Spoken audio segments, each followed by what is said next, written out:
Secure your tinfoil hats, buckle down tight, and hold on loosely as we soar over the rocky tops of the La Platas on a rocky mountain high. Get sucked into the vortex of the Four Corners and settle down snugly at mile marker 420 in colorful Colorado. It is Sunday, March 8th, Monday, March 9th. For those of you across the pond and beyond, welcome to We Are Paradox Media's Late Night in the Rockies. I'm so glad you guys can join us this evening, and I'm your host, TessaTNT. I hope you guys have had an awesome rockin' weekend so far, and thank you so much for joining us on one of our many outlets. You may also find us on Spreaker, Periscope under TessaTNT, Twitter, Spotify, Apple Podcasts, Google Podcasts, iTunes, iHeartRadio, CastBox, Tumblr, YouTube, SoundCloud, TuneIn Radio, Deezer, as well as Podcast Addict, and we've just recently gotten picked up by the Global Enlightenment Network. So tonight I have a treat for all my guys and gals out there. Tonight we will be talking to and getting to know Mr. Wolfman Mike and Miss Marijuana Mama. So Mike was a musically talented child prodigy, especially with percussion. He had multiple paranormal and UFO experiences throughout his youth and was able to retain the empathic and telepathic abilities that we are all born with. He is a songwriter, martial and visual artist, stage performer, comedian, video actor, radio personality, paranormal investigator, and host of Monster Castle Paranormal Radio. He is highly in tune with nature, spirits, and the earth itself. Strange occurrences have frequented his life, giving him the ability to sometimes predict the appearance of UFOs and other strange things. And Marijuana Mama, I don't have your bio, so I don't know what to say. But I sent it to you, dear. I sent it to your Gmail. Really? I couldn't find it. I found your video and your picture and stuff. I couldn't find your bio. Oh, it was the very first thing I sent you. That's it must weird. have been the day I'll do her bio. Can I do her bio? Yes, please do. Yeah, please do. He knows me better than anyone on this planet. Hey, can I do that? I would love that. Okay, here I come. Oh, I'm another radio host. She's my friend. Okay, folks, this is Wolfman Mike. How you doing? From Monster Castle Radio. All right, Marijuana Mama is and I hate to say it, but she's a victim of human trafficking and shit, and she's an activist against the rights of women all over the world, the way you've been fucking treated, all right? And she's a marijuana specialist. She's a spiritual woman. She's been abducted by UFOs frequently throughout her life to help her through this goddamn shithole that we live in. I'd rather be there than here. And, right? So the way we connected was through my radio show. And she reached out to me with this heartfelt story, and I investigated and found out it was true. He's been with me for the last 3.5 years. I will not leave her side. So you said March, so your anniversary's coming up? Of when you met? That was the first time we did a show, was actually in 2016, but in 2017 we got together. She's also an amazing lyricist and writer. So when I come up with a guitar line or something, and I can't think of the words, she has amazing, colorful words that are beautiful of almost anything I can think. And she usually comes up with a synchronistic pattern of words that match what I want to convey musically, which is an ancient Atlantean language, really. That's telepathic. I'll explain myself a little bit. That's called music. I call it, what I do is prophetizing, or being a prophetess. I take all the lyrics that I write, and anything I do, right, I take from angelic beings that give it to me. I put my pen and my hand on the paper. I do not concentrate. I do not focus. I just leave all thoughts behind and let the spirit guides tell me what to write. And as I'm writing, I call this either ghost writing or Go ahead. I also just published my book. It's available on Amazon, on KDP, Kindle Direct Publishing, and you can pre-order. And it's about a lot of things that my life consists of. We touched base on with Chris Garcia a little bit. He was a psychic on our show, and everything that I had always thought all my life, he had proven to be true. He felt, and because I know Chris as a vessel, for God to speak through. He knew that I was being very harshly honest, because what I have to say is not something that anyone will be enlightened by. They will be disheartened by, because for 7 years my mother made $1,000 a week to sell me to a 67 to 74-year-old man. And then when throughout the years, she got me raped at 11, 13, 15, 17, 22, and 27. And it was all pornographically videotaped and distributed around the world. She financially benefited from all of it. And so did all the people, like officers and people in charge, because every time I tried to bring up a charge, they would say it would be laughed at a court. Well, I don't think a woman being abused in any which way, shape, or form should be laughed out of anywhere. And for an officer to say that, I think he's a pig. And that is what the pigs stand for, is stupid fucking pigs. Right now, we're pretty much pissed off with the world now that I figured out how women are being abused through the mental health industry and how they target women. And I found out that Tell the truth. She's not. Tell the truth. Okay, I'm going to say it right now. I found out that the bikers are in on this, and they actually pay the hospitals lots of money to go and rape those young mentally ill women. And I have. It went on for over. I'd say it went on for over 20 years at a hospital. It's still going on all over Ontario. All over. And not just women. All mentally ill people are being abused horribly. Oh yeah. They're told that their psychic abilities, that means they're crazy. They're told if they see UFOs, they're crazy, and then they're locked up. And if you hear voices, you're crazy. Meanwhile, your voice, you have two brains, right? Everybody has two brains. Two sides of the brain. Left side and the right side. They're always arguing. The one loves and has empathy, and all the other one has mathematics and problem solving. So you're always arguing with yourself. And if you're a genius, then you will argue with yourself. And that is normal human fucking behavior. You are not crazy, people. And don't let them fool you and give you goddamn drugs for this. Can I ask you a question? It's kind of a weird question, but it's a question I need to ask because I want to get to a very strong point here. What happens when a woman is given fertility drugs and having sex constantly? What? What is that supposed to be? Because what these nurses were doing were giving these young girls fertility pills, and then having all these men having sex with them, and then they would have babies, and they would sell the babies to the local hospital. That's a baby ring. It's a baby ring as well. Yeah. I've lost what do they call it children again? They used to do that back then, too. A bunch of them got busted. Nobody got busted. Yes, they did. When? Because I'm a victim of that. It got exposed. Some of it was exposed. It's probably still going on. They hide it deeper now, but you're probably right.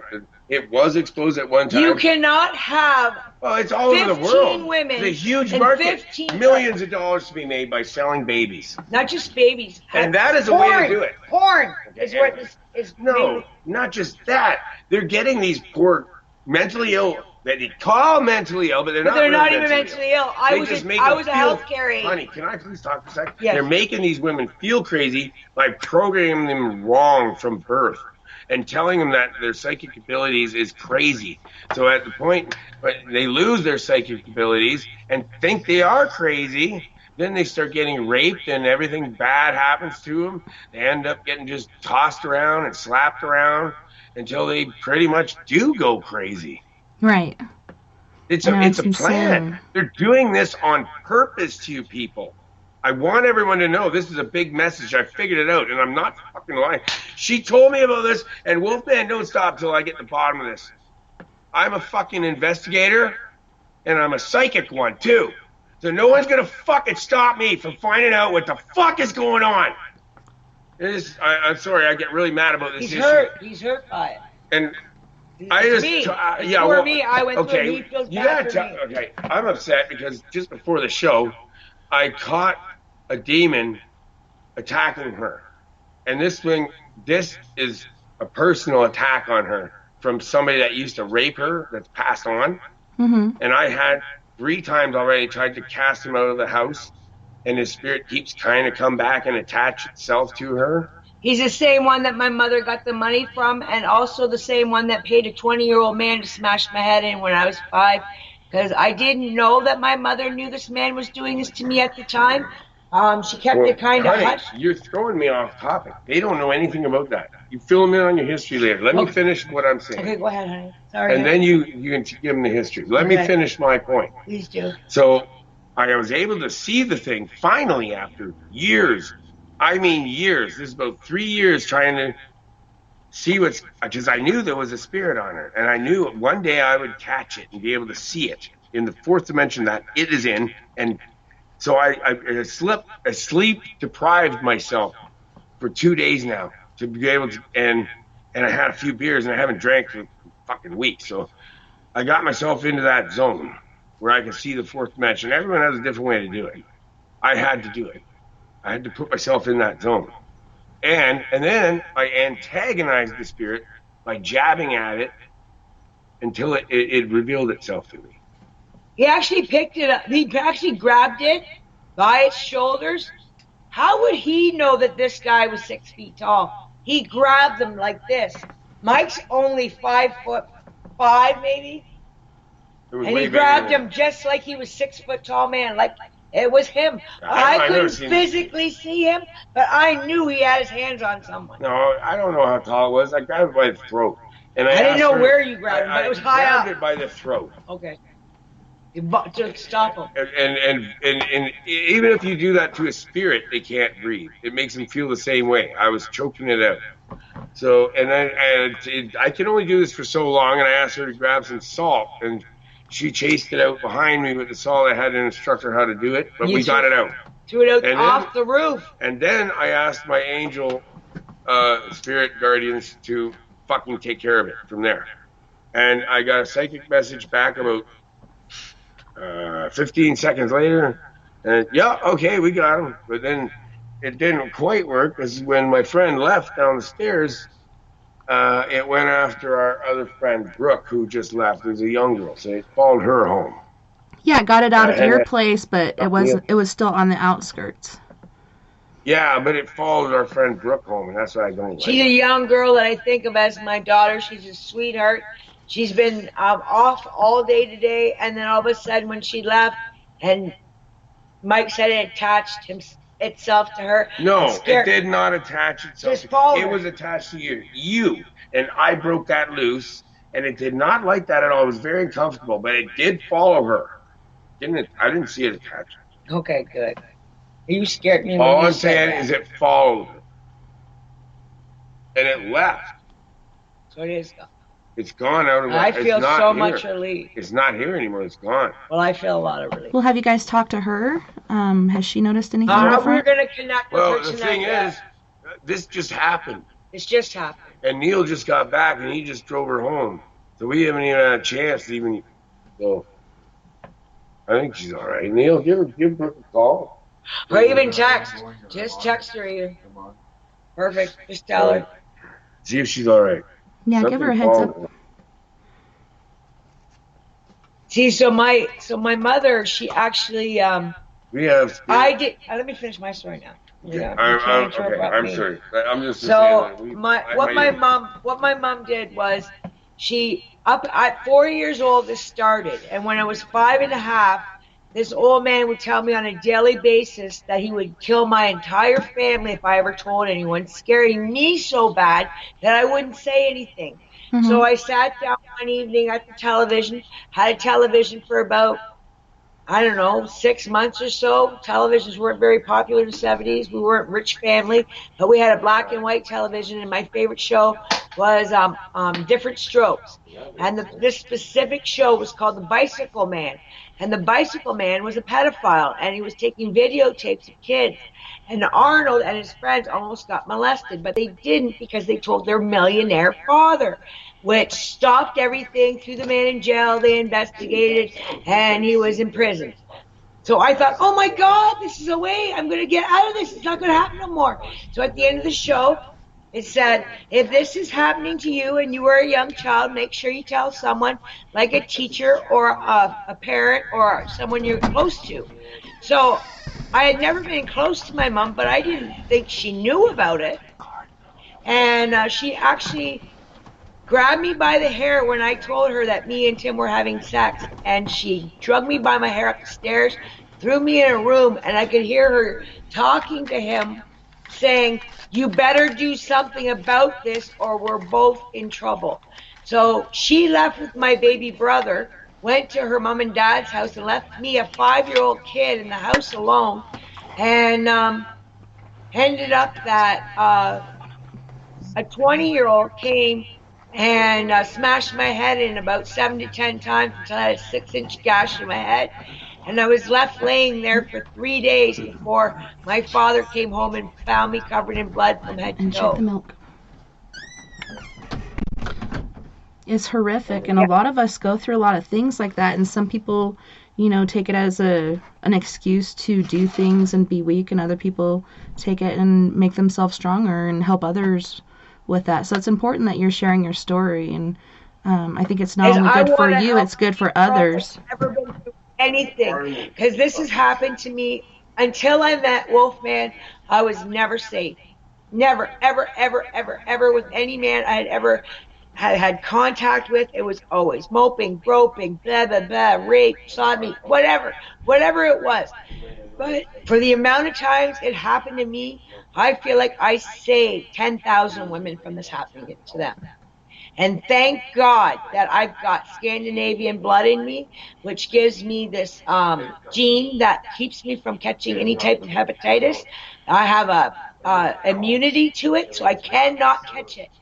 So thank God I have Scandinavian in me, or otherwise I would have probably caught something that I couldn't heal from. Because it's a horrible, horrible thing to go through that all your life. And I'm just so lucky that I wasn't one of those people that got AIDS or worse, died. Because they threw me in Catfish Creek. These men that my mother hired when I was 27 to give her $10,000 to go on vacation. And they gave her 70 needles of heroin, cocaine, speed. The officer gave these ministers from her church 70 needles of heroin, cocaine, speed, and opium, injected me with them, raped, sodomized me, and shoved a billy bat at me anally when I had to get 20 inches of my bowel removed 5 years later because I couldn't even tell my doctor I was suffering because I thought I'd be killed again. And my mother financially gained every fucking time. Yeah. And she's Mexican Mennonite. And the coolest thing that I could ever say is that that's not my mother. This is the best thing I could have ever heard this year, was that no, she isn't my mother. She was 7.5 months pregnant. She was going on vacation to Mexico, and she went to miscarry. She shoved the baby back inside. That baby died. Its neck would have been broken. She was rotting from the inside out. She stunk. She told me everything about her pregnancy, and I told her that baby died, and I'm not your daughter. And she said, no, I'm yeah. So I looked into it. I looked into any possibility of a baby surviving that, and there's no chance of a baby surviving that.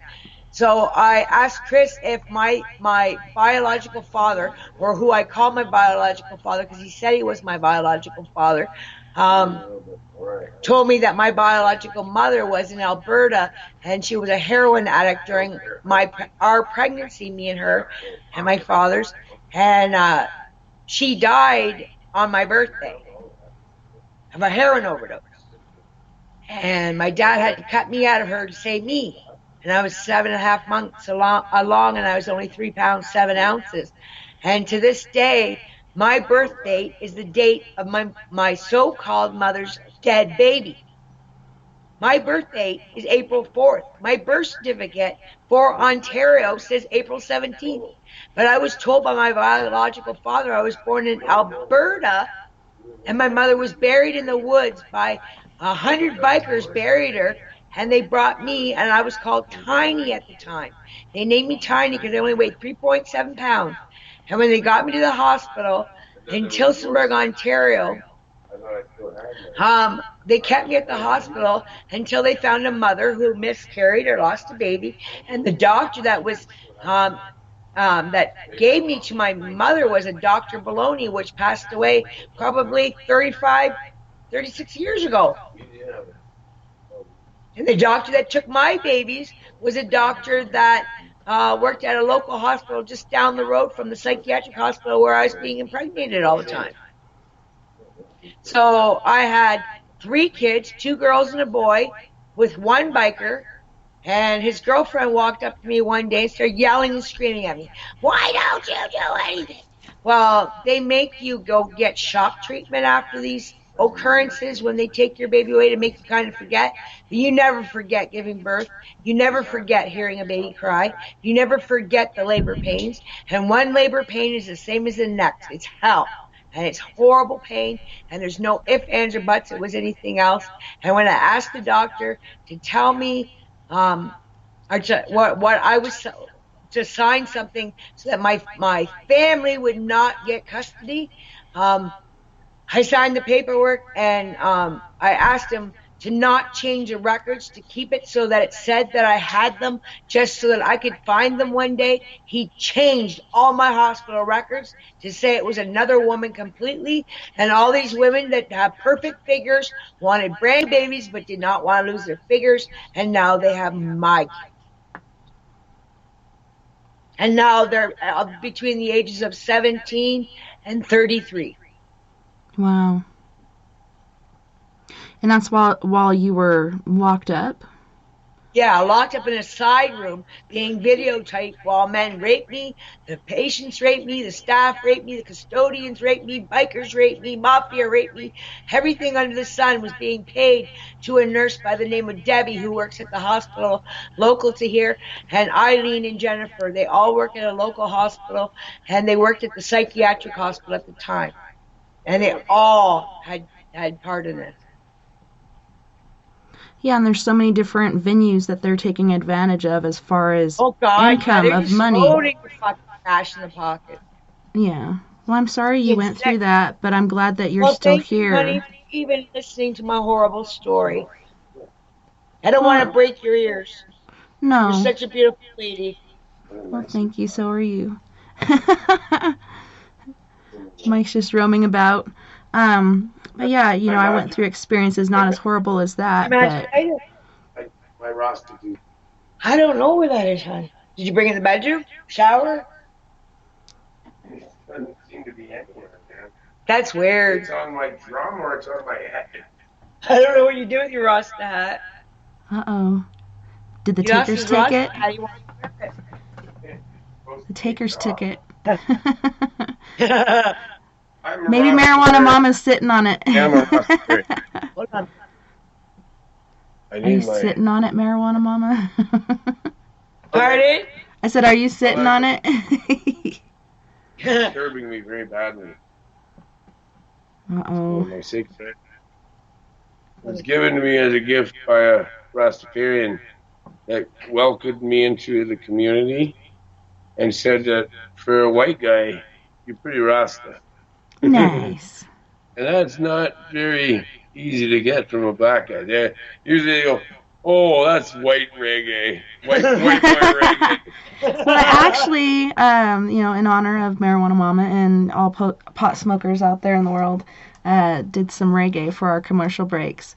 And one is Hosni Bronx, and he's actually from Jamaica, but he lives in the Bronx sometimes, and he's actually got some original band members of Bob Marley's band. Hosni Bronx. Who is this? Hosni Bronx.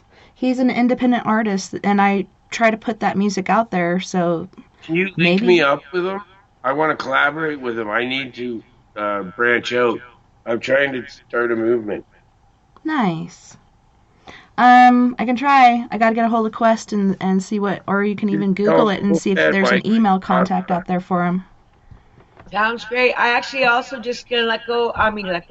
That's actually what I did. When I wrote my book, I let go of everything. So I wrote a book, and it's coming out March 17th, and it's going to be available now for pre-order at KDP Amazon, and maybe it'll cost maybe same as 2 or 3 coffees, but you'll get sent an ebook right to your computer, laptop, tabletop, whatever you have, Kindle, and you'll be able to read my book. And you can, once you get the Kindle, if you have a problem with your eyes, you can make the letters bigger, you make them smaller, you can do whatever you want. Background brighter or darker? Yes, anything you want. And it's my book is as graphic as what this show is. It's graphic, but it doesn't get into the gory details because nobody needs to hear that. It's my own personal. Yeah. And like I said, you know, I did mark this as explicit. It's the first time I've marked a show explicit. Because I knew that there was going to be some stuff we were going to be talking about that isn't for everyone's ears. And sometimes when it's explicit, it attracts more people than not. But just trying to be honest and cover my bases. Yeah, I know what you mean. We got to do that with our show, too. You got to do that just so you don't get the little ears listening. So with your kids, have you thought about doing any genetic testing? I cannot. I've done my DNA. So now I'm hoping to God I haven't gotten one hit to family members. They're all either a 3rd or 5th cousin. They're so far extended, and they come all over the world. And even in one of the places was Jerusalem, and really weird places. But I'm 19.2% British English. I'm 52% Southwestern European, and I'm I forget what, something around 27% Eastern European and 0.08% Scandinavian. It doesn't matter. Yay, he found it! Shubba. He found his Rastafarian hat. We're all Africans in fact. You know that, right? Yeah. Supposedly we all originate from there. Anyone, just find yourself back at one point in Egypt and Africa. And that's yeah, have the Mediterranean, the second toe longer than the first. There's signs. Charles Beaver is going to be hypnotizing me and bringing me into past life regression, and we're going to videotape it on air in April. Whoa. You're giving away big secrets here. I wanted to share the secret that I'm being hypnotized on air. I'm afraid of regression and hypnosis. Charles Beaver, Michael Beaver, he's a hypnotist, regressive hypnotist, and he specializes in UFO abductees. So I asked him, because neither one of us have been regressed for our abductions. Both of us have been abducted. I've been abducted actually for 14 years altogether. So actually 47 plus 14 makes me 62. It only seemed like, what, 5 minutes to everyone else? It only seemed like 2 days to everybody else, but it was 7 years for me while I was in the 9th galaxy, and I spent time in the 7th galaxy, and I raised 2 children the first time I went to the 9th galaxy, and they wanted my DNA with their DNA because of my belief system, and they wanted me to raise my children until they were 7, and then I came back and I was in the same spot that I left. Honey, what can you say so that the skeptics listening to you believe what you're saying? Would you have any proof at all of this? Proof of what? That what happened to you? Well, I do have people are getting scared. What? Mom? I don't think they know about it. I do. My mother's a psychic. People are getting scared. I don't understand that. Why is she saying? Sorry, my mother just texted something. She's a very powerful psychic, and she said that people are getting scared, so we don't know what this is. Maybe your family is worried about you and me. Listen. I'm going to find out right now. You're going to see how this works. Here, I'm going to ask my guardian angel, what is my mother talking about right now? She's worried about She's talking about the coronavirus to other family members. People overseas talking about... She's telling us to stock up because there's a coronavirus. Yeah. See? Thank God. Before you saw that, I just you told made you. me feel better, baby. Is that now? Do you trust my psychic ability? I trust you always, See, baby. I tell the He knew before his mother even left the message that it was about the coronavirus. He read into his mom's I just mind did and it. got it. That proves it right there. Telepathically communicated I did not with her. look at anything. Telepathically How the communicated hell would I with know her. that? Well, you're telepathic and you're everything to me. Yeah, well, I thought it was just empathic, but I found out that I'm actually telepathic as well. See? Wild virus media on it is scary. Oh. And it's my boy, and he's talking to my mom, and they're both scared. Yeah, everybody's scared. And I'm telling him right in my head, don't worry about it. It's not going to hurt you. It's a lie. It's fear-mongering. No, it's not fear-mongering. It is 196,000 people in the world have it. Anyways, Grandpa just told me it's happening. Gentlemen, I'm talking too loud and grumpy. Well, he's right. Grandpa's right. Hi, Grandpa. I got about 100 spirit guides. I bet it gets pretty noisy at times. My grandpa's the one, he won't leave my side. Him and I are a team. We always were. And he still won't leave my side. He stays with me. Yeah, my father was my rock. He passed away June 27th on 2015. It's really sad. He's my rock. He was everything for me. He's got to come down a bit. Why is that slipping? I don't know. Your phone's slipping. Let me go back up then. I've been trying to compensate my camera for your camera. You're in the Wolfman lounge here, yeah. I like it. I like the kind of lilac color. Do you hear the word of the Rasta man say? Babylon a throne down, down, down, down. Babylon, they gonna burn down. Blazing up the fire tonight. Yeah. We don't burn no witches down in the Rasta town. We just burn down the cops and the politicians and judges and executioners. Insurance salesmen. Burn them down. Blaze up the fire. Burn your gasoline. You're going to poison your children now. When you gonna stop it? Just smoke marijuana, ride a bicycle, you lazy bumba crowd now. Everybody should go back to horse and buggy. That's when you're driving 80 or 100 kilometers an hour, you're gonna kill yourself anyway. Why the fuck would you want to do that? Pay for it, and then have laws that are extra imposing upon yourself. They can search you any fucking time they want. Take your goddamn car, take it. And what the fuck is craziness? Ride a bicycle and smoke marijuana. still call it toking and driving. And you still get your exercise. You can still get charged for that too. Yeah, but the cops even riding your bike. No, they won't get out of the car. It's cold out there. My luck, I do one swerve and they pull me over and take my bike away. No, entrapment is great. It's way easier Not to the bicycle. with laws that are built to entrap people. It works automatically. They don't have to work. They just have to be cocksucking asshole bullies like they were in high school. And that's the truth. Most cops, if you look at it, we're on the football team. Statistically, and I'm a musician and I hate fucking sports. Go get the ball like a fucking dog. Monkey. I throw a ball to a dog, you go get it. You throw a ball to a football player, they go get it. They're about the same mentality as a fucking dog. That's what I think of them. Because I can read their fucking brain. I'm sorry, they're stupid.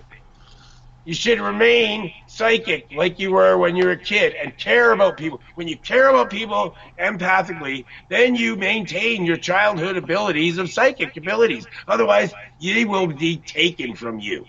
So when you were a kid, Wolfman Mike, when was your first paranormal experience, and can you tell us a bit about that? I ran. Okay, so I remember being born. I have memories of voices and my uncle and my mother talking and conversations when I was in the womb. I remember coming out. I remember the nurse pulling me out, my head being squished when I came out. I remember them spanking me, and And I started laughing. And I looked at the nurse. Actually, I was looking at the nurse and I was hitting on her. I thought she was really cute. To the nurse. Right? And they praised me all around the hospital. Look at this kid. He came out, his eyes are wide open. He's talking to us. North Bay, Ontario. It's 1966. Nice. St. Joe's Hospital. They'll still talk about it to this day. That was weird. Like, really? He spanked that kid and he laughed? That was weird. Then he's grabbing the nurse's boobs. I remember past lifetimes. I know I'm an old spirit. I know. I know I'm at least 1,000 I'm an years old. Atlantean. I'm an Atlantean, and I know what causes us to have reality, what holds reality together, and the secret of the pyramids.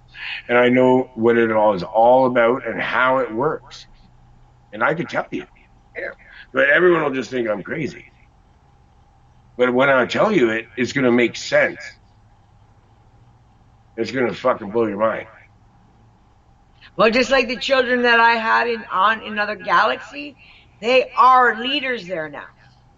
So I'm 100% taken care of. I've been abducted by aliens and seen so many UFOs and ghosts and creatures of goblins and Sasquatch 2 weeks ago. Sasquatch, gnomes with red hats, elves stealing your hat. Fairies. He's made fairies dance around his head and his body like a tornado while he plays guitar. I'm a nature spirit. I go to the woods and I play my flute, and I got fucking fairies that are lighting up around me, man. The whole sky will light up with these fairies dancing around. I brought out to the woods. We're nothing. I started playing my magic music, and I said, "Okay, hon, now look up." And it was amazing. And what did you see? It was the most beautiful light festival I'd ever seen in my life. Where did they come from? Were they fireflies? They came out. No, they were not fireflies. They were too big. That's what everybody else says. Oh, they're just fireflies. They were too big to be fireflies. Oh yeah, but I could summon them every time I make music. And the fireflies just swirl around my head like a we went to a local galaxy, like a galaxy. It looks like a galaxy above my head. Of stars swirling around. It looked like it was a tornado of these things going above him, around him, into a total. I don't know what I am. I couldn't. But I'm not fucking human. No, me either. I am not fully human. Yeah, I call myself a mutant. I'm doing weird things. No, I know that I'm not fully human either, because how can somebody be attemptedly murdered 15 times in their life and survive every time? There's no bloody way. Well, we have proof now. Guess what? Eric, the Awakening Man from Twitter. Do you know Eric? Yeah. Okay, so he told me last night on my show that now we have scientific proof from abductees. So there's a doctor that has done in the university. I can't remember what he said. I can get the names for it and get you the links for this. So what they're doing is they're doing brain scans in a serious way on all of the abductees, the people that say they're abducted by UFOs, and versus the general public. And it is going to the point now where we have absolute proof that this certain area of a brain lights up in these victims. They're not victims. That was the best time of my whole life, other than now. Okay, whatever. Please don't make praise. You were abducted. Okay, listen to me. Bad. There is a reason I said victim, because you did not ask them to pick you up. That's true, but I wanted to go. Excuse me. Okay, well, then you're not a victim. That's right, I wasn't a victim. I went against my will. Well, that then makes you me a victim. Yeah. Okay, let's get that perfectly clear. You were kidnapped, I wasn't. I wanted to go. Yeah, and some of the people that go willingly, they're never seen again. And if you go in the woods by yourself and looking for UFOs, then you probably will never be seen again. Missing 411 with David Pilates. Just figure that one out. Can I have that on my tombstone? By the way, I'm a friend of Barry Webster's from the Sasquatch, the Res Squatching team. The natives. That's awesome. And their shaman, oh, they're amazing. Their shaman has especially given me permission to know some of the native secrets about the Sasquatch. And one of the scariest ones that I'm allowed to tell people from the elders is this, and that the female Sasquatches are jealous of female humans, and if you leave your kids in the woods, they will take your kids and eat them. I don't think the women would raise them. I don't think they would eat them, would they? They eat them. That's horrible. It's succulent. Well, I've Love heard to do stories that. of them like taking them and I'm sorry, caring that's for the them. truth. That's Do you think why they the all kids eat don't them? leave your kids out of your sight. If you go camping in the woods like that, you put a leash on your kids. I'm not kidding. If you're smart, you put a leash on them, and I don't care if they're 6 years old. I'd put a leash on my kid. In the woods, I would too. Be careful. Other risks or something. Hey, what's the? I'm sorry, but there's wolves and shit here. So when I hear the leash getting pulled, then I know when to come and get you, so you don't get eaten by a wolf. You're a mountain lion or a bear. But just don't bring kids out there to begin with. That's right. Do it Even by coyotes yourself. are going crazy and attacking kids now. They're Have hungry. you got chat room? Who's in your chat room right now? Oh, Sandra Heath, so far it's been really quiet for some reason tonight. I even just refreshed it. I didn't tell any of my friends. I should have gave you my Discord link, but you know what? I'm gonna go right here. If you don't have much, I'll go get some people listening right now. Okay? Actually, Okay. You hang out with Marijuana Mama for a second. I'm gonna. yeah, for sure. You do I'm that. gonna do social media. I did the social media thing for me, but you didn't do it. You have a chance I'll to have do a it. shower. Don't worry. Sorry, about it.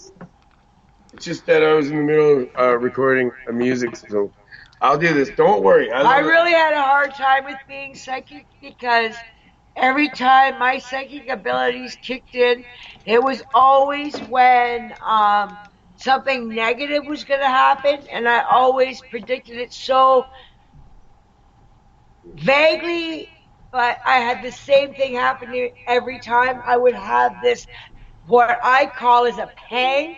So the first time this was very obvious that I was psychic was when I had just had my daughter, and my oldest daughter, and I went to visit my dad from an hour and a half drive, and we're sitting there and I was looking at all the stuff on his wall, his antique cabinets, his little trinkets and everything.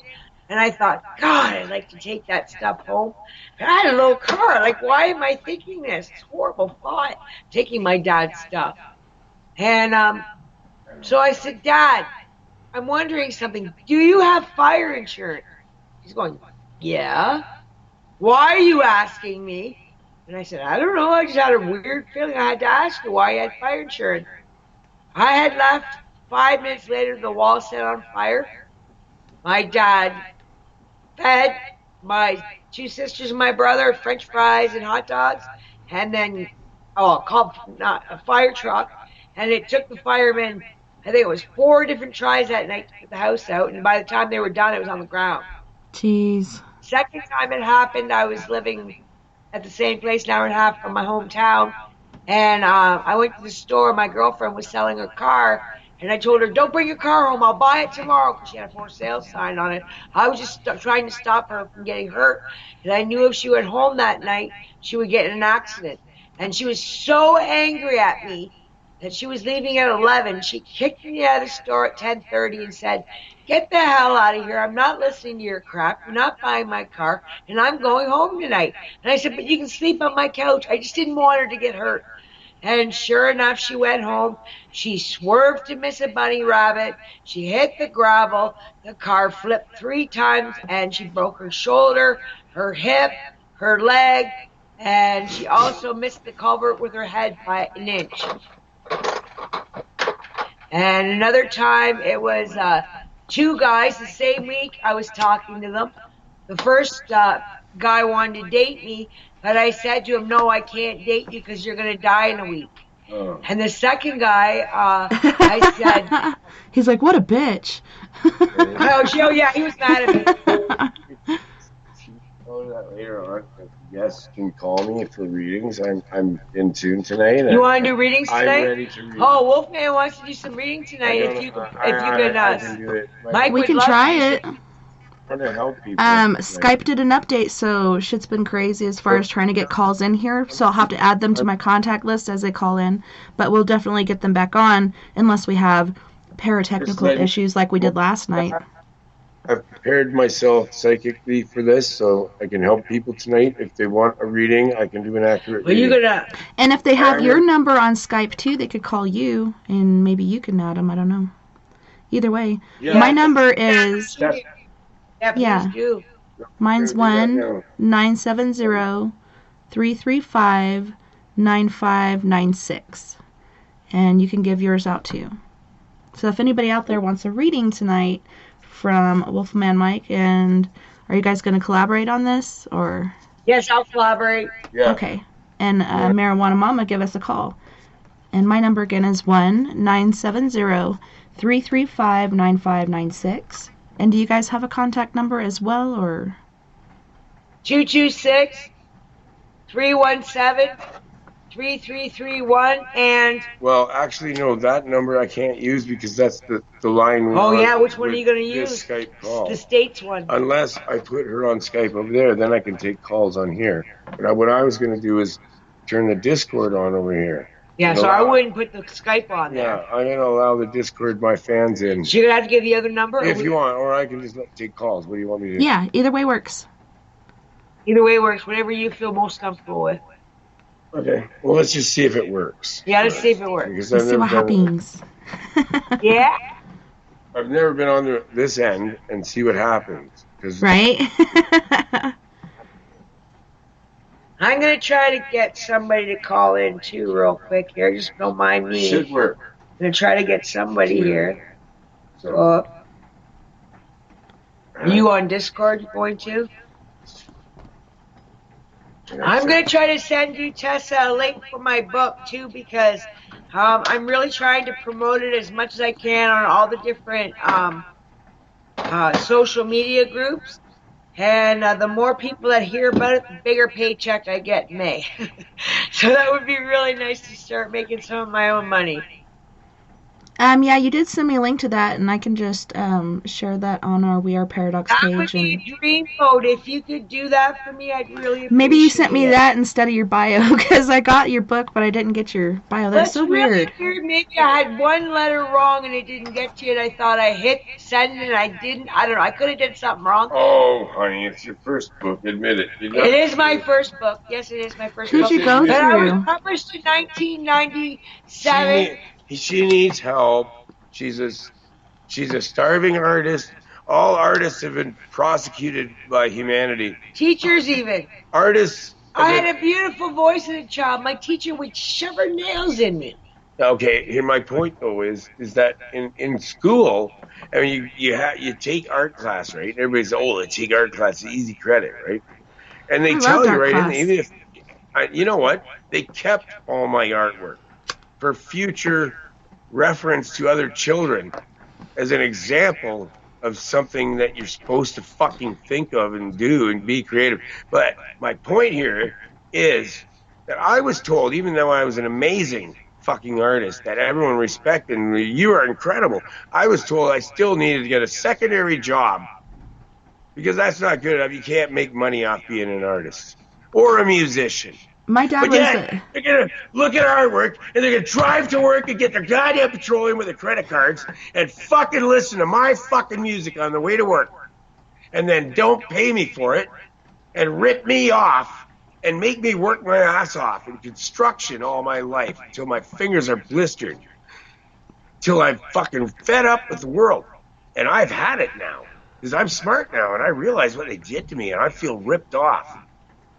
Yeah, they kept all my artwork. They said it was for a portfolio for college. Like, who has the money to go to college?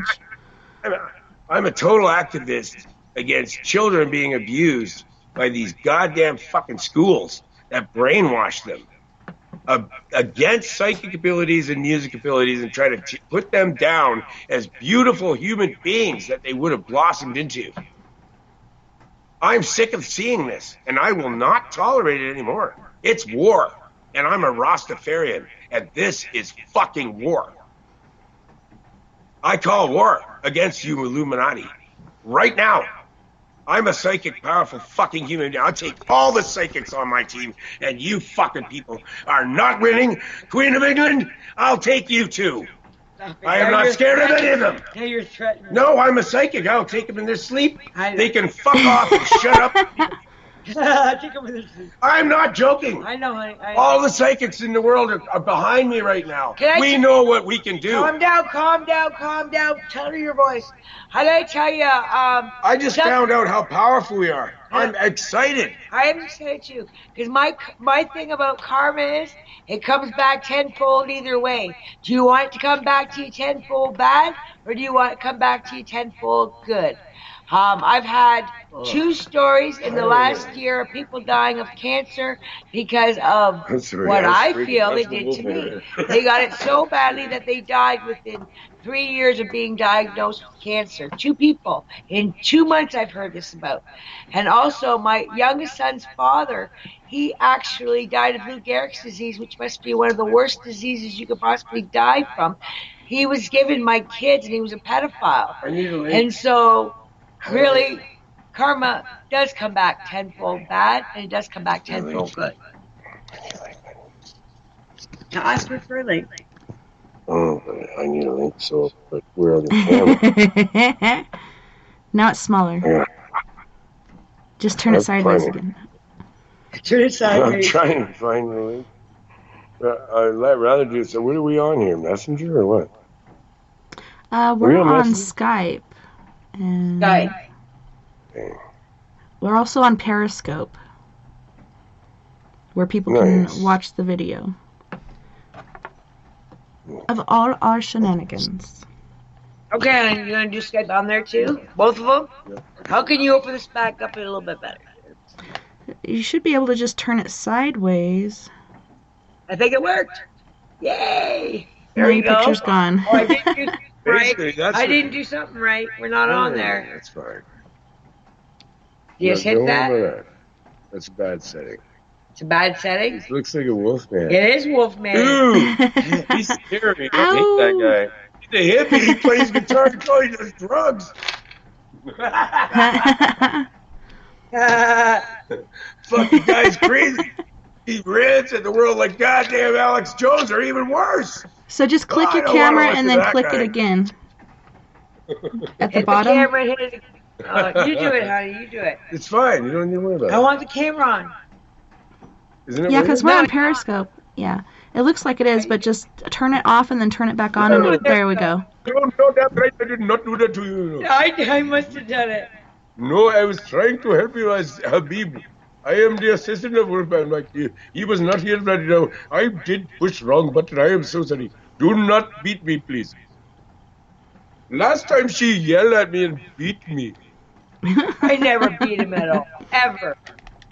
Yes, you did. I will not. That's why. No, I didn't. Look at this red mark on my forehead, right above my eyes. You poke me there. Stop that shit! She hurt me. She hurt me. Well, on that note, we are going to go to our first musical break. And for this one, it's very. We have King Cinnamon with Al Imo Ederla, and he is actually from. Wow, it's very interesting. He's from Nigeria, and then we have Hosni Bronx, who is from Jamaica, as well as the Bronx area of New York. He kind of goes back and forth. So you guys don't go anywhere. We'll be right back right after this musical break.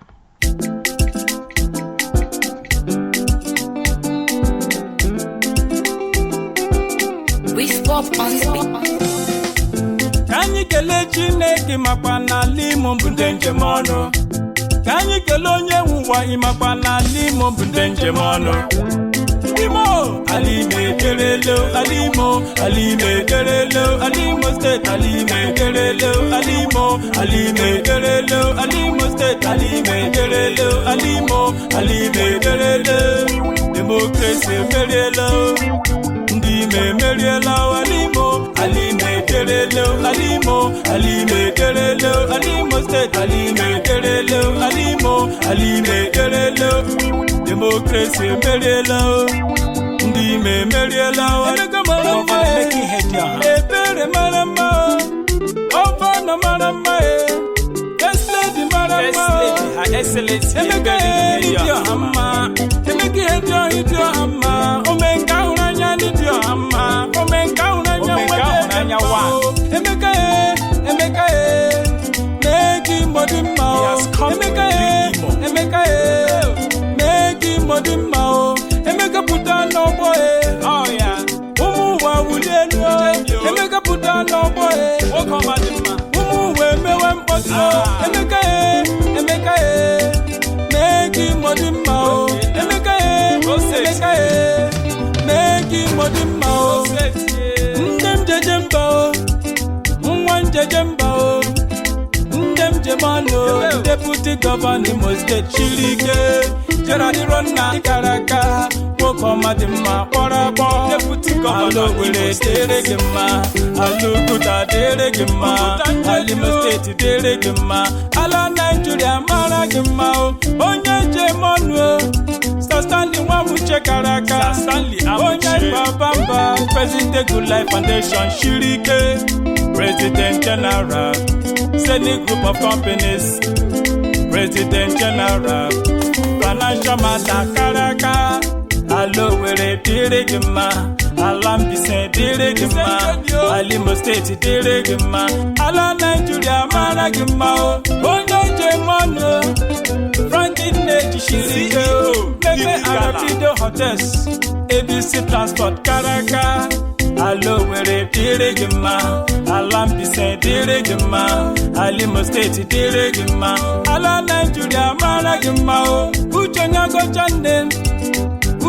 go chande Honorable Wokoma Dima Onye hụrụ na keleli ya o Ma wugi ye Otufurago Gina ndotu gi o Ma wunule Njiji gari jinala Imo State yo Ma wugi ye Gina ndotu gi o Ma wunule Miri gari zonala Imo State yo Alo Were Diregema Alo Were Diregema Alimo State Diregema Ala Nigeria Maragema The German Orange Trucks Limited Jisa Anthony Ifani Chukundu Business na Ishirike Ikenga Dichele Pride of his people Most outstanding one Okoma Marama Iborabo Alo Were Diregema Alijato Diregema Alimo State Diregema Ala Nigeria Maragema Honorable Jogwagu Shirike Honorable Binna Shirike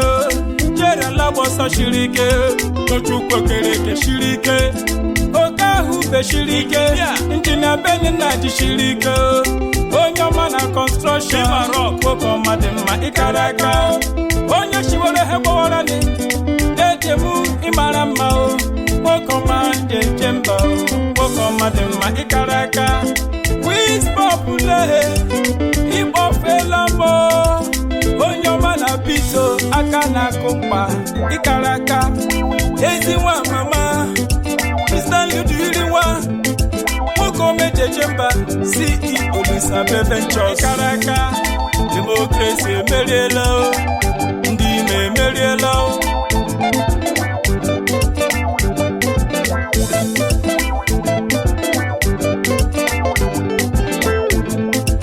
Democracy Merielo Ndime Merielo Alime Derelo Thank God I'm from Imo State Emeka has come to rejuvenate Imo State, make you jubilate, make you celebrate Emeka Shikwen be say this one no be say them say Emeka has come to rejuvenate Imo State, celebrate, make you jubilate Ala mekele His Excellency Achikudenwa Mekele kwa His Excellency Dr. Hakim Yemaka Right Honorable BDK Mekele kwa Right Honorable Jones Oyereri Ala mekele Senator Onyebuchi Mr. Empowerment Mekele kwa Right Honorable Emeka Chinedu Umo mimo lowali biamezie na Alima Adilama Cliffito.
Babylon make you suffer. Babylon make you suffer. Babylon make you suffer. What is desire? Young life. We are ready to fight. Hard life for my people. I don't know why my people live this life. I don't know why my people live this life. I don't know how to fight. 'Cause my people suffer. What do you want, Babylon? I don't understand why this world is so strange, strange with my people. I don't know how to fight, but if we are together, it will work. It will work. Babylon no have no heart. Babylon no have no heart. Babylon no have no heart. Babylon no have no heart. My people, you have to survive. Yeah, you must rebuild you and make your own way. You must not give up. The beginning of the revolt will start. We need to follow our true destiny. Whoa, yeah, yeah, yeah, yeah. I don't know why my people live this life. I don't know why my people live this life. The obstacle we face, yeah, is Babylon. The world is a good place, yeah, for our freedom. You take everything, you don't bring anything, yeah, yeah. Young life, all anti-dread. We must believe in a magical, powerful force that unite us, and not just these people stay speechless again. We don't want to talk, no, it's time to fight, yeah. We start talking. Babylon make you suffer. Babylon make you suffer. Babylon make you suffer. Babylon make you suffer. Babylon make you suffer. What is desire? Young life. We are ready to fight.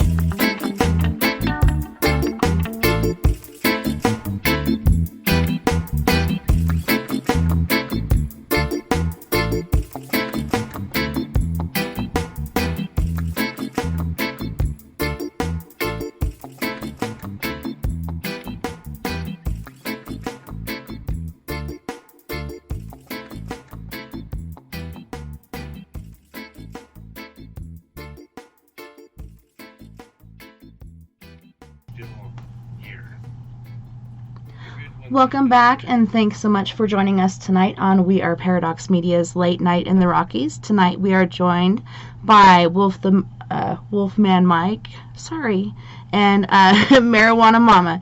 You guys, welcome back, and thanks so much for hanging out with us tonight. Hi.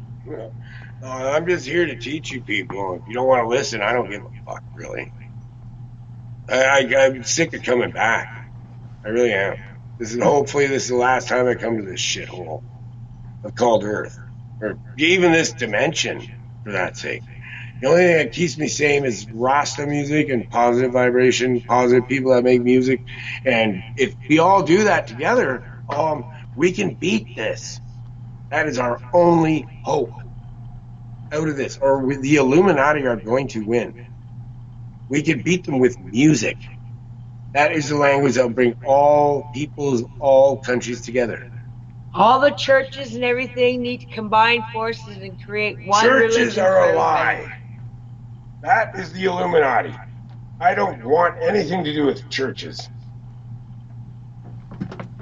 I think, as a kid, after losing my mom, she was killed by a drunk driver, and my dad having a really hard time with it, I sought out different churches. Even when I went into the military, you have every church at your fingertip, and I think everybody has a little bit of the truth, but nobody has the full truth. And I agree with what you're saying, Marijuana Mama, as far as we need to work together. And like you were saying too, Wolfman Mike, if we work together, we can get through this. And if the churches would just come together instead of fighting each other, like that would make things so much easier. When your neighbor comes over and asks for to borrow a cup of sugar, what do people do now? They think they're trying to rob them or something because they've been brainwashed that everyone's going to steal your ideas, they're going to steal your songs, they're going to steal your stuff. They don't even show it to the world. They just keep it inside and never be heard, and that's a great brainwashing that keeps artists stifled so that their stuff never gets heard. And this is not coming through me. This is my spirits telling the world this. I am not talking right now. Wolfman's not talking. The spirits are talking through me right now. So, like, as a kid and dealing with, like, paranormal issues as well as having these psychic abilities and such, did you guys find that you had a hard time fitting in and that people just kind of would stay away from you because you're the crazy kid and you decided to keep that to yourself? Everybody comes to our us. friends. Everybody. I was friends with the jocks. I was We are friends the with sanctuary. the cheerleaders. I was friends with the Mennonite girls. I was friends We're with the the smokers. I sanctuary. was friends with the potheads. I was friends with the assets. I was friends with That's why everybody. I call it the Monster Castle. We're the sanctuary of free speech. It's the only place that people can come. They feel safe, and we have everyone come to us for help. Because we've taken a firm stand, and they know that I have some connections, and they can't fuck with me. I'll be a martyr if they fuck with me. Me too. Oh yeah, I'll be a martyr. I might go to jail because I wrote my book. I guarantee when I get killed, I'll be a martyr for what I did. And the women in pink can suck my fucking dick. Dang. And it's because I don't say men in E, because that's a trigger word for them to listen in on your show. And then they'll fucking block you. You'll see. They'll do it. They'll give you a little warning, and they'll block you out for a little while. One time I did a video on YouTube, like you do sometimes, and I was talking about this big secret that the government took away from the world back in 1955. There was something called CSO, which is a product that you could wipe. Yeah, I got one. You can use this CSO and rub it on a broken bone and you can walk on it. That's how good this shit worked. This shit worked. And it took 54 seconds for the pain to be relieved. The government and everybody grabbed the entire supply of the world and they put it in the Arctic. I figured they put it was in the Arctic because that way no one else would ever find out about it.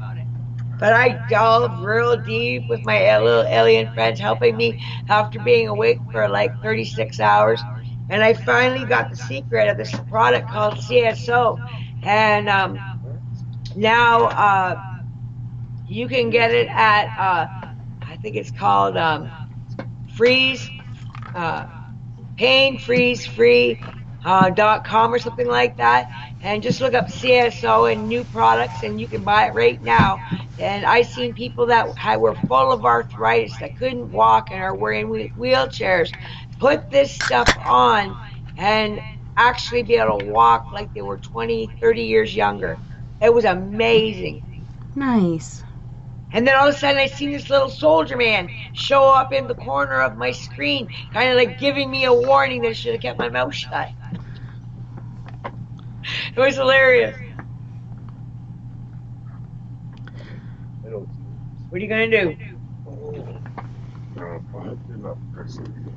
So I know you guys have like a plethora of information and you work with marijuana, which pharmaceutical company, even as a kid, like, and growing up, if I have a headache or something, I'll let it go for quite a while before I'll take a Tylenol or anything.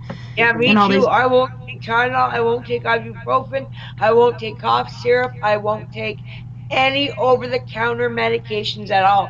I am prescribed some medications that I do take for my PTSD, my mania. The reason I suffer from mania is because of all the trauma I've been through, and my father that raised me was had mania, and I reflect it back, and I'm trying to go through the grieving process.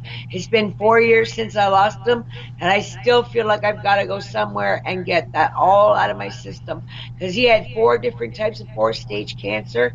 He had liver, lymph node, pelvic bone, and lung, but he did not have brain cancer. And when the doctor left, my father was a vegetable for a week. A vegetable because of a drug they gave him, and had him on a drip.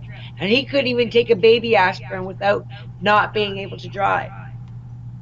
Wow. It was horrible like that.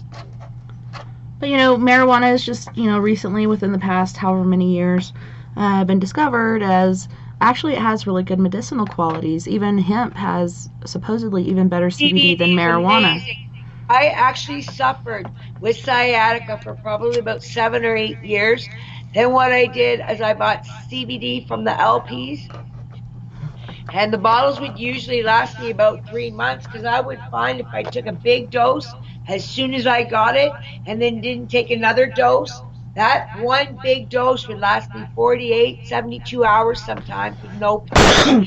And then after learning about stretching your body and being more physical and how epinephrine makes your brain function better, my sciatica went away just because I bought CBD for $60. I took a big dose when I first got it, and then I took smaller doses throughout. She deserves this. We're having a pop shop pop. It's a black cherry pop shop. Pop drink. shop pop. Wow.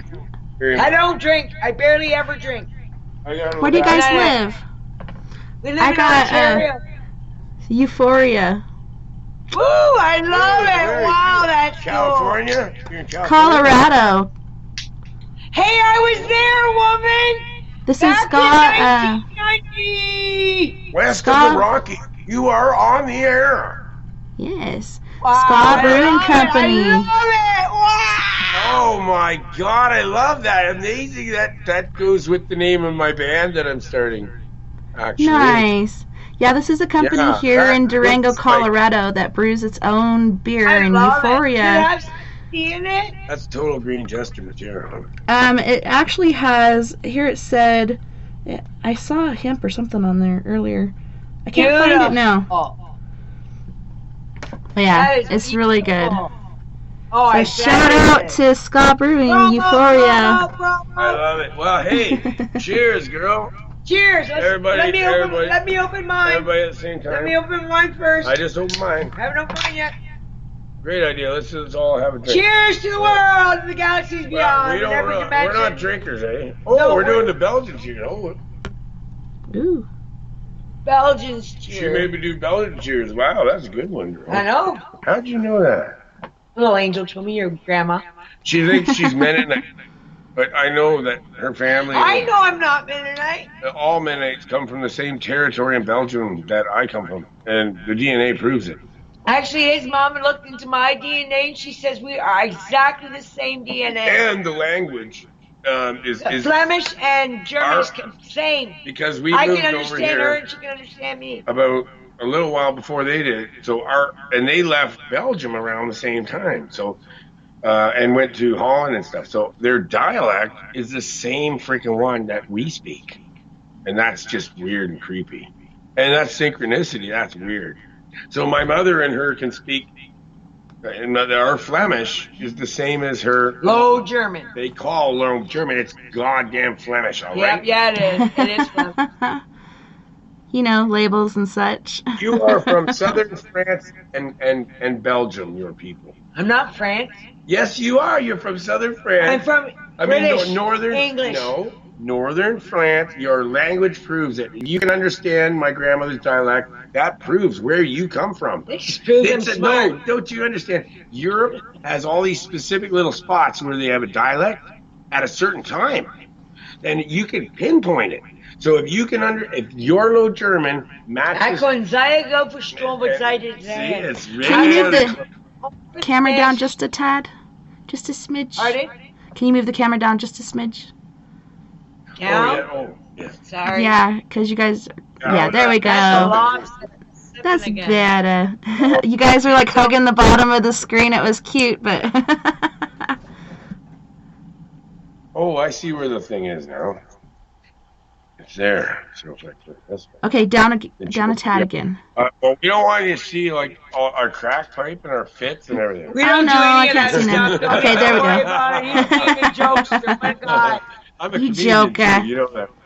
I'm kind I of used to have this character called Jackie Cracky. It was I don't hilarious. know. Yeah, I don't know if like I'm the Howard Stern of the paranormal. Yeah, he is. Nice. Definitely, all the way. I'm the badass late night Howard Stern character of the paranormal. I let her rip on my show. I get all the weirdos. They're really weirdos. Or they're really, really cool. Nobody will put them on their show. And I'm like, all right, come on my show. Come on. We're all crazy here. It's okay. You'll fit in. Yeah. Yeah, I worked long and hard to be this crazy, but that's what I want to hear about is like your guys' ghost stories. I want to hear about the ghosts and goblins and got some evidence, real evidence. You got real evidence. Little cemeteries around here. We've seen orbs, we've seen fairies. So we'd want evidence. Now, I saw stuff when I was hoeing tobacco, like on these little cemeteries, like people, full-blown apparitions, putting flowers on the graves. 12 people that were working for me saw it too. They disappeared in front of our eyes. There was no flowers. Chains were still on the fence. Absolutely crazy. In the middle of the daytime. And they looked as real as you and me. yeah. But they didn't make any sound at all. Not one sound. And they're waving, and we were...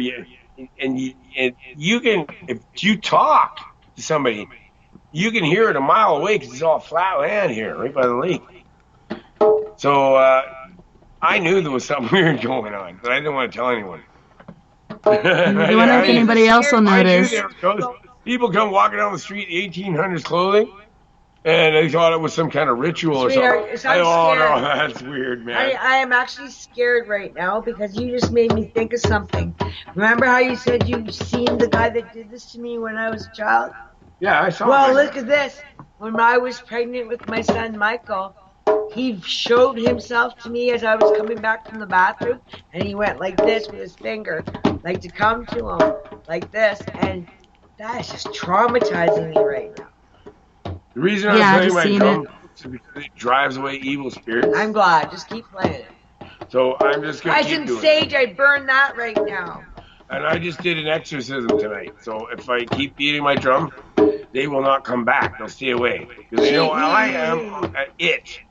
He actually was also died on my oldest son's birthday, his second birthday. This pedophile that was charged on his deathbed. He was actually charged with what he did to me for 7 years on his deathbed. And I was awarded about $27,900 because of a case that I had to talk and bring up because of the trauma that I was going through. But wait a minute. I feel bad because a Catholic priest that did stuff to me and my brother, we didn't get no money for that. So I feel like a real cheap whore now. You got money. That's not even funny. And this Well, is maybe even disgusting. start another one. Like, there's been countless cases, so why not start another one? Yeah. As soon as that happened, I didn't have any faith in fucking churches again. Would you? Never again will I have faith in church after You know, what happened I to was me. a There's woman. there's good people in church and there's also bad people in church. Like, what better way to hide than within the sheep? I didn't think I'd be raped as a man. I came back as a man this time. I picked that one because I thought maybe I might not be raped, you know. And it just happened anyway when I was a kid. So it doesn't matter if you're a man or a woman. No, it you can be still raped. happens. And men don't tell people about it because they're ashamed of it. I just said it right in the air. I don't give a fuck. probably happened to tons of fucking guys, and you might as well admit it, guys. It's not your fucking fault, man. It's not your fault. Well, it's not, and a lot of people do feel like that in some way that it was their fault, A but lot it's... of people never get over a trauma like that, and all they do is ask for medication to numb the pain, and they will sit there like this all day long in the hospital. And the trauma of this world, and they're doing this too with the drugs, is that they get you so fucked into the head and so much in pain emotionally that you turn to drugs for an escape. Yeah, self-medicating. And then they say, oh, we're going to arrest you. You gotta be on methadone. Oh, you're taking drugs. We're going to arrest you for a plant that's grown on the earth by God. Who gives them a right to make a goddamn plant illegal? They made it illegal back in the 1940s because they knew they couldn't make as much money as they could from the chemicals that they were creating. Yeah, the pharmaceutical company they're in bed with. That's right here. Even my mother now finally agrees with me on this topic. And finally agrees with me. And she says, Mike, you were right all along. And those bastards, politicians, are lying to us. Yeah. And now my mother agrees with me. And she's a huge skeptic, and she's a psychic. She taught me everything I know. She can read you like a book. Yeah. If you're a liar or a thief or whatever, she'll look you right in the eyes as soon as you sit down and she looks in your eyes, she'll tell you all about yourself. And she'll make you feel really bad about you. Because, you thought you were going to keep that all in and nobody knows about it and you're hiding all this? Well, here all is your junk. And she'll unload your fucking junk trunk right in front of everyone in the room. I know she will. And the person will be shocked and they'll be just totally exposed. And they won't be able to do anything but cry and go in a corner and fucking maybe think about how bad they are and maybe change a little bit. That's it. You don't fuck with psychics. And this is the way it's going to go. We're not taking it anymore. Us psychics are pissed. I am sick of seeing people get hurt. And it's war now. This is war. I'm a Rastafarian. And this is war. This is psychic war. The black guys started it before I did. I didn't know that. They've been doing this way longer than us. They already knew this a long time ago. Because they had it happen to them before we did. And now they're doing it to us. This is war. This is Rasta war. And we need to fight them with music, like Bob Marley said. And Gandhi. Peaceful resistance.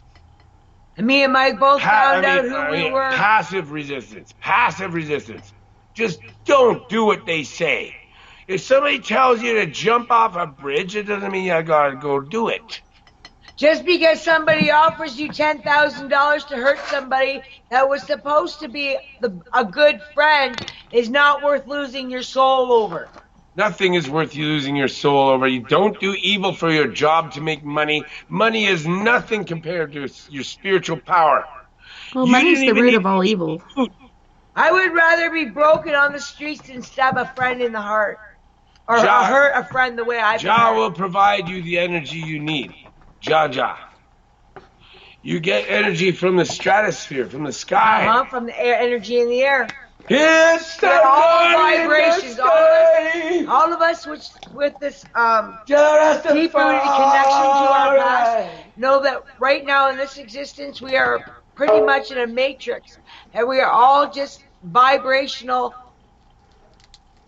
energies. If you feel your hand, yes, it's there.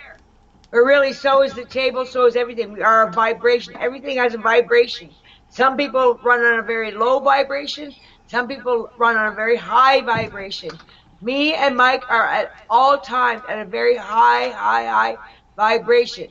Not because of pot or drinking or anything. It's because we are on a higher frequency. I don't know if that makes sense, but it does to me and Wolfman. Well, yeah, it's like you can walk into a room and you can just feel people. Like I said, I can go into a bar. Used to be I was open to everybody, but I've learned through experience, like, who I want to talk to and who I don't want to have anything the fuck to do with. Like, I do not want to be around this person. This person is not good. So yeah, that's been cool. I have I had a psychologist tell me to always follow your spidey senses. If something don't feel right, get the hell out. Well, yeah, always Just listen go. to your gut. Like, that's number one cardinal rule there. Always listen to your gut. Look into your gut, but you also look into your heart, because your God is always in your heart. And when God's in your heart, He'll guide you to that light. No matter where you need to destine yourself, He'll find your way there. Yeah, well, I've learned not to listen to my mind or my heart, because my mind overthinks things and my heart wants to care too much, and it allows me to be hurt too often. So I listen to my gut because it never leads me astray. But yeah, sometimes you gotta use a little of this, little of that. But for the most part, listen to your gut, I think. I really like that, dear. That's beautiful. I love that. I love that. I'm glad That's what that I've you're learned very at the School of Hard Knocks. Yeah. Tell me about it. You want that? No, I don't. We smoke too much. Joints too. She's rolling. She's having a pipe right now. We should have a joint. Well, yeah, and so the point I was getting to with that is marijuana, CBD, all these other things are medicine. Like, for me, that's always been like my tea time or whatever. Instead of taking pills or drinking or whatnot, I'll just have a puff, maybe two. Like, a bowl will last me over a day, generally, unless I'm high stress, because I'm kind of anti-social. I have a social anxiety. I used to have anxiety attacks, so I know exactly what that feels like. I went from 120 pounds to 325 pounds in about 7 years, and I couldn't go in the public without shaking, vibrating like I was going to explode like a volcano. I had to get out of wherever I was, and then I started to realize it's not because of anything really. The main reason for that was because I'm an empath, so if I'm in a store and a lot of people are going by me and they have negative vibration and it brings me down, my vibration will come down and I'll feel it. And if another person does, then I'll feel it in my gut and I'll feel gut-wrenchingly sick. That's why I usually have to leave very public places.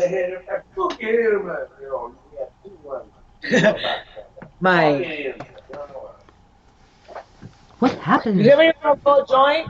This one don't fit Johnny Cash.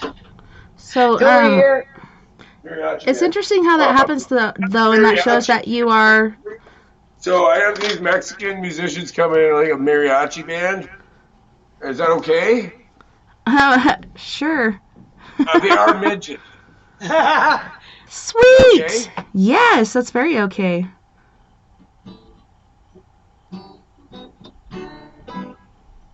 I'm just tuning out, waiting for the midgets to come.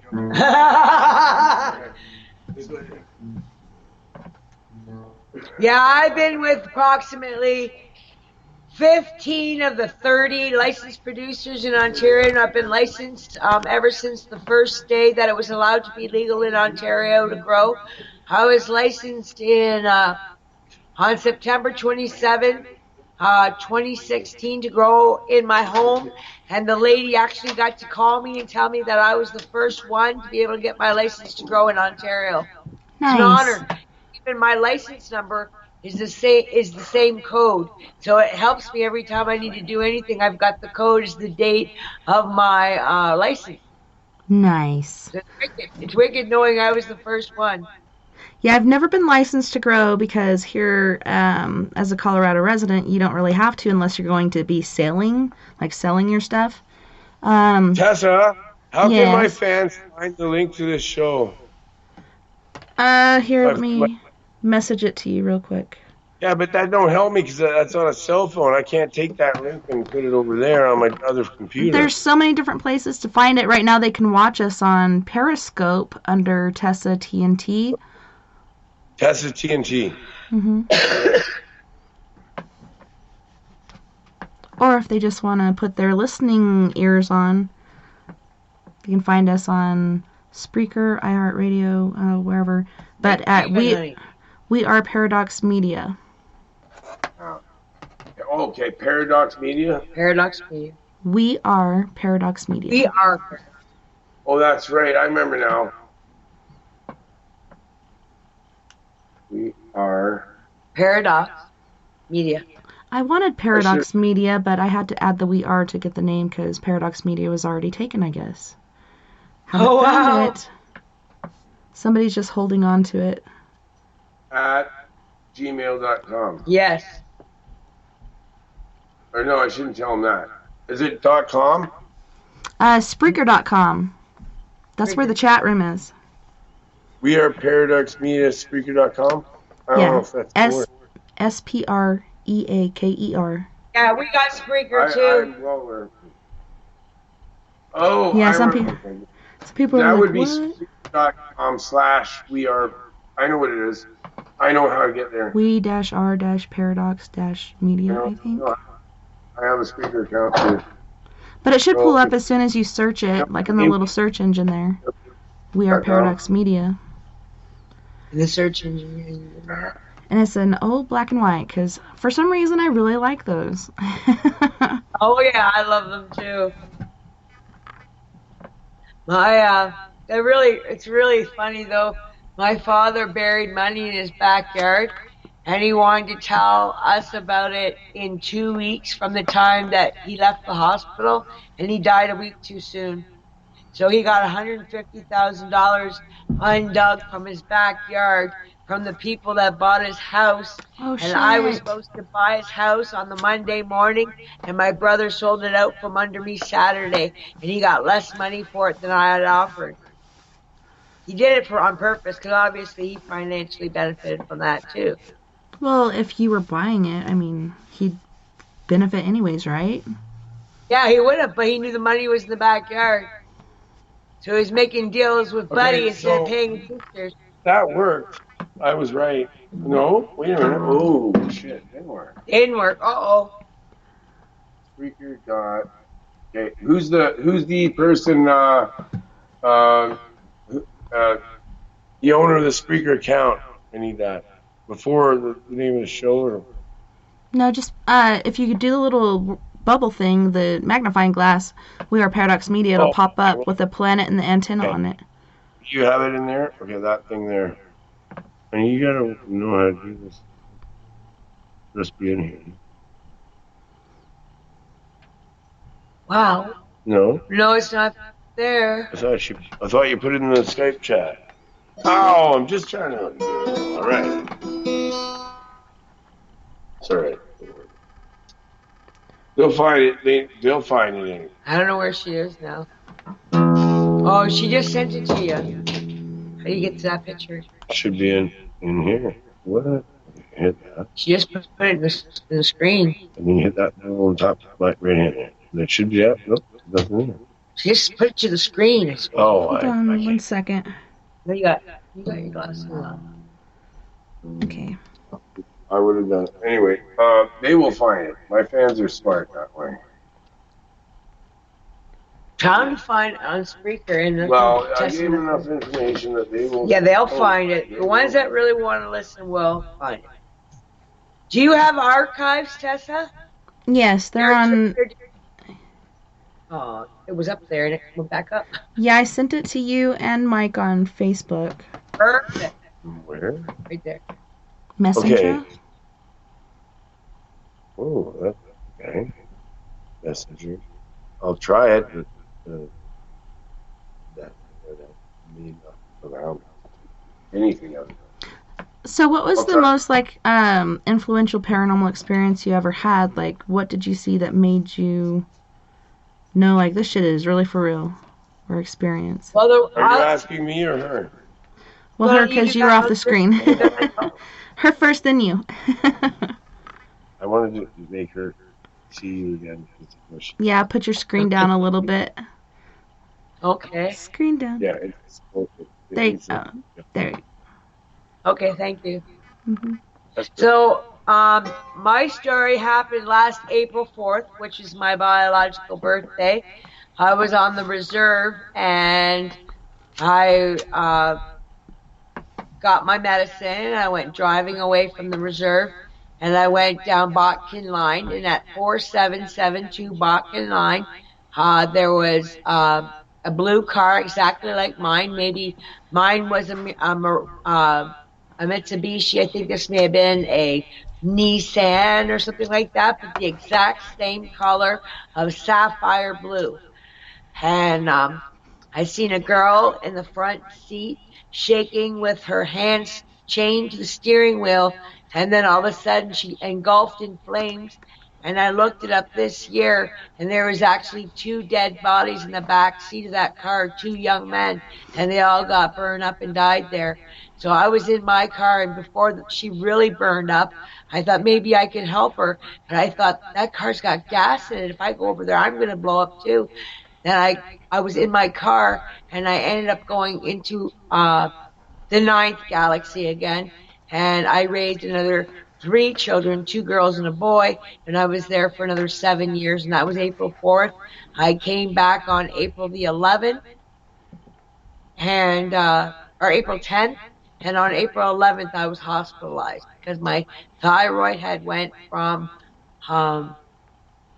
low to high, and from 5.5 to 22 in approximately a month. And I was very, very violently sick.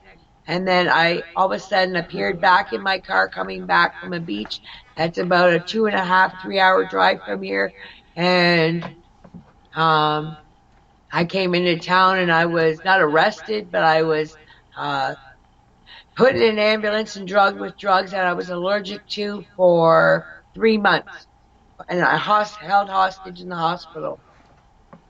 All because I reported the car and the people on fire. That's ridiculous. I found it. Now I'm going to advertise.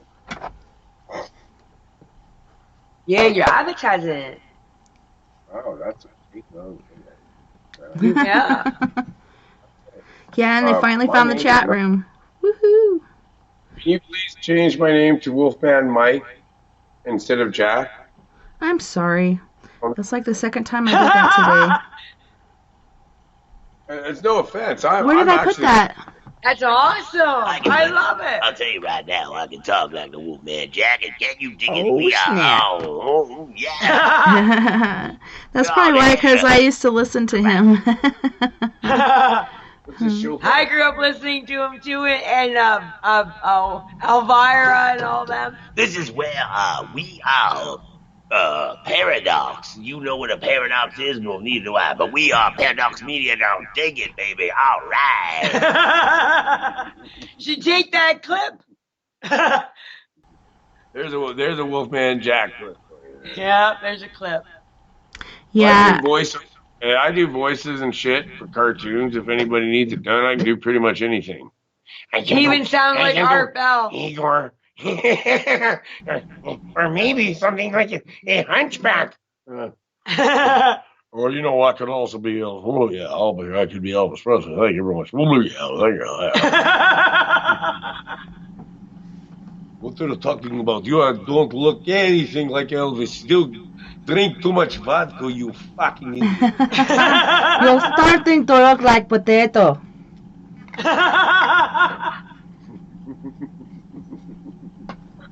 Jeez.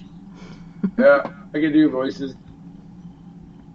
Well, they're All fun. right, so I want you to tell me, as a fellow intuitive, do you think that our stories are crazy and made up, or what do you think of us? And to be honest, I can take it. We've actually had paranormal experiences together too.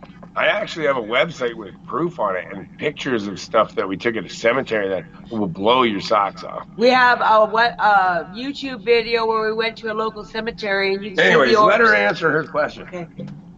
No, I believe you guys. Like, just watching you guys and hearing you tell your story, you're not, like, referring back to, things you made up and trying to keep the line straight. You're actually going from experience. You can tell when, I don't know. I always call myself the human lie detector. I can tell when somebody's lying to me. The only one that ever got one over on me is my nephew, great nephew, Davy Joe, and he's just so good at it because his parents taught him the way of basically the tweaker world, lying and stealing, and so he's so good at it. It took me a few times of him lying to me that I discovered he was, in fact, lying to me. But otherwise, I pick up on that stuff so quickly. Yeah, so do I. Very, very, very, very quickly. Very quickly. See, I don't know how to really come. How to? All right, now we're gonna. You got it in there? Yeah, it's going all over everything now. He's got it on Twitter. He's got it on Spreaker. He's got it on Twitter, Discord.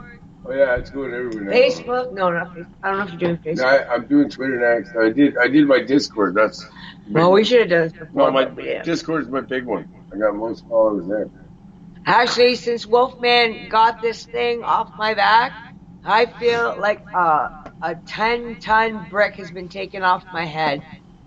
Seriously, like an impediment, like a tumor cancer in my brain is gone. And she stopped yelling at me. And the thing is, she didn't even know that she was yelling at me. Because she was screaming and yelling at me, and then she didn't even know she was doing it. She said, I did not say that. After she just said it. That's when I know that's a demonic possession. That's an attachment. She's not trying to do that. But anybody can have an attachment. It's I not don't just believe in with me. schizophrenia. No, either do I. I know when someone's right brain and their left brain are fighting against themselves, and you talk to yourself when you're working out a problem. And when there's something like that where it's a whole different freaking entity talking through someone, and I've been possessed before, I know what the fuck is going on. And I had to put myself into a fourth dimensional observatory state so that I could catch the motherfucking thing. And then I bring it out and piss it off enough so that it'll let its guard down, and then I can grab the motherfucking thing in its own dimension and throw it out. This took me a long time to do this. But I can grab them right by the wrist and squirt them out of the house. I'll put a spirit lock on them, and I call on Angel Michael to help me, and he does. And if anybody's going through any problems, I want to teach you something that Wolfman taught me. If you feel like the world's coming down on you, like a burden that you don't want to deal with anymore, raise your hands up to God and ask Him to take it away. Please take it away. We little people, we can't hold all this pain and torture that you're taking from someone else and trying to help them. You have to once in a while release it and breathe in deep as you can and let out all of your air and throw it out and push all of the air out of your lungs, every last bit of it, and lift your hands in the air and say to the angels that you cannot hold all of this stress, and ask them to help you, and they will take it from you. And you don't need to hold it. See, I was also taken by God every time I was almost murdered. And so when I was 5 and I had my head smashed in, I had 3 angels taking care of me. There was an angel that looked like a nurse. There was an angel that looked like Jack in the Green. And then there was an angel that was Jack in the Green. I called him Jack in the Green. And then there was an angel that I called Jesus. And they all spent time with me through those 3 days to get me through surviving the coma I was in for 3 days. And my mother hadn't checked on me at all. She was hoping I would die before my father came home and come up with some collaborated story that I fell down the stairs or something. But when my father found me, I didn't come to until he put me in the bathtub. And all of a sudden I gasped for breath, but I couldn't talk for 10 days. For 10 days, all I could do was grunt, moan, and groan. I had such damage on my little brain, my little 35-pound body, that 45-pound body maybe, that I was just totally traumatized, and my brain I still have a gash in my head about 6 inches long, and you can feel it. It's about 1 centimeter thick.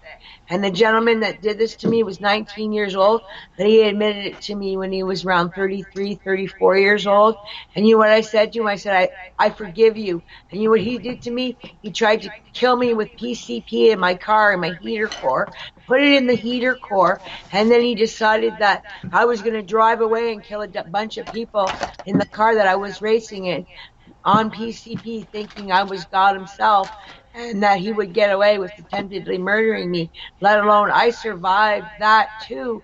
And my poor dog was also high because she was in the car with me when I turned the heater core on, and the PCP blew in my face, and I was instantaneously higher than I'd ever been in my life. So I realized he was trying to kill me because whatever reason that he didn't like that, I forgave him. All right, that's it. You know what? I am so sick of hearing this story. I'm pulling my fucking cards right now. Okay. I am pulling them right now. And we're getting this is talking about one of my friends that I jammed with, and it's a guitarist that I fucking jammed with, and I can't believe that he would do As something. real as that ghost. Well, you know how many times I hear that? I can't believe this person did that, because they know this person so well, and they're actually a really piece of shit person, you know? It's hard to pick up on that when you have... I know he hung out with bikers, and he was a scumbag, but I don't think he would do that. He did. Honestly, I've been. Well, we're going to find out right now. Please do. I'm sick of fucking talking about it. I'm going to find it. You think I don't believe you? I know you believe It's me. not that I know. don't believe you. It's just I can't believe that somebody would do that. They're from your past. Well, that's what my mom said when I told her that my cousin molested me. You know who gave him that? No, listen to me. I just can't believe that any human being would do something like that at all. To a child? To anyone. $10,000 in 72. Period. Or 77. No, it's beyond my comprehension. Yeah, because you couldn't do it, dear. No, You're a man. You're a man. It's not He's a mouse. No, it's not about that. It's that I couldn't even think of something so evil. All I can think of is creating music and being positive. Yeah, me too. Something that evil is not in my scope of things that's... It's not for us to understand or comprehend. In order for us to understand or comprehend it, we'd have to be like them. And there's no way that we are. So there's no way we can ever comprehend or understand it. We, as us, well, I know there's a lot of people. Thank you. Thank you, dear. That was what we needed to hear. Yeah, that's what I was trying to say. So please pull a card. I'll tell you I'm telling the truth. Please? Don't push me. I'm not. I'm trying to talk to the spirit. Okay. You don't rush things like that. It just takes me longer. I let it come to me. I ask the question nicely, and they're asking me to play the drums. That's what they want. They want to hear more drumming, or they're not answering. That's what they're telling me. Okay, so you have to hear a song first before we hear the answer. Singing to Hope. Did I hear the words of the higher man say? Babylon is thrown on down, gone down. Babylon, the wicked gone down. We're gonna build a Tesla tower and strike them down.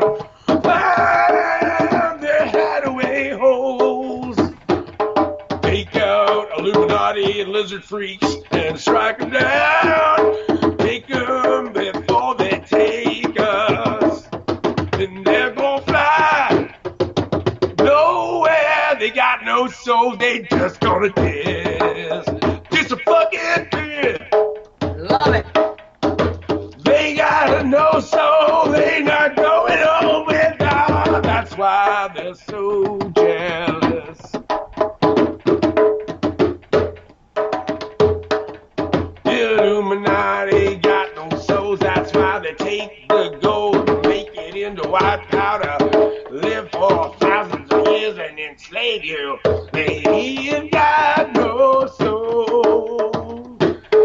They've got no soul to be empathic or make music or anything like that. They so jealous. Fly away nowhere.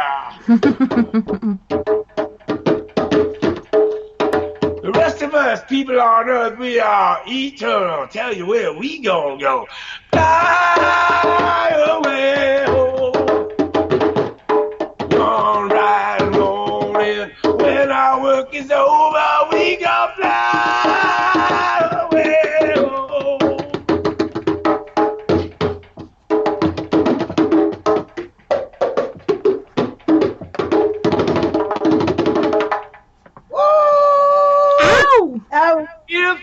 He did that right by himself. He's never sang that before. No, Never before. That's Bob Marley. I'm not Nice. singing lots of. I've never heard you sing it. Must be sleeping too much. I know. Okay. So He asked the this cards. is something that Tim had everywhere. It was hawks. And I know eagles. eagles everywhere. And it's upside down. Look at this. This guy that did this to And me it had has a hawks and sword eagles to it. everywhere. And I actually do recognize the hawk He had a hawk on his living room, right above his living room couch. and eagles everywhere. Eagles everywhere because of the bikers. Yeah, he had that. That's So is that proof or is that not and proof? it's carrying a sword. Yep. And it's the ace of swords. So I told the truth. But it was upside down. I always tell the truth. No, wait a minute. It was upside down. Doesn't matter to So me. that Wait a could minute. mean that that's the opposite of what you think of him. So No. That means Okay. he did not do it. He did No. it. It was upside down. He told it himself he did it. I'll end the show right now if you don't fucking All believe right, me. well, if that ain't proof, may God strike me dead right now. Okay, what do you think? Do you what think the I'm upside down getting gets to it, is or- okay. So the right side up could be like what you see him as and portray him as or whatnot, and the upside down is like what he really is.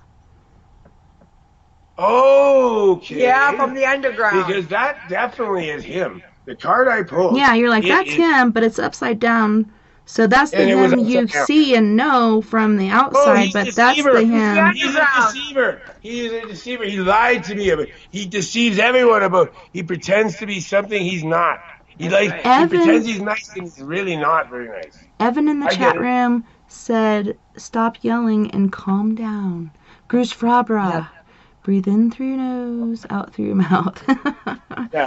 Well, Take a hit. it is. That's a topic, and that's why I never. He used to be his band member That for is why I years. never read and it. this guy was a friend of mine, but just an acquaintance. And for this all to blow up in our face tonight on the show is No, it didn't blow crazy. up. I never did the reading before. you never did. I didn't want to pull out the goddamn Proof. Open the can of worms. It's a proof. But and that could disturb you if the reading doesn't go right. It's an eagle. It's And his fucking immediately, sign. and I was right about that because immediately you got mad Yeah. about the result. Yeah. And if she wasn't here, we would have had a big argument.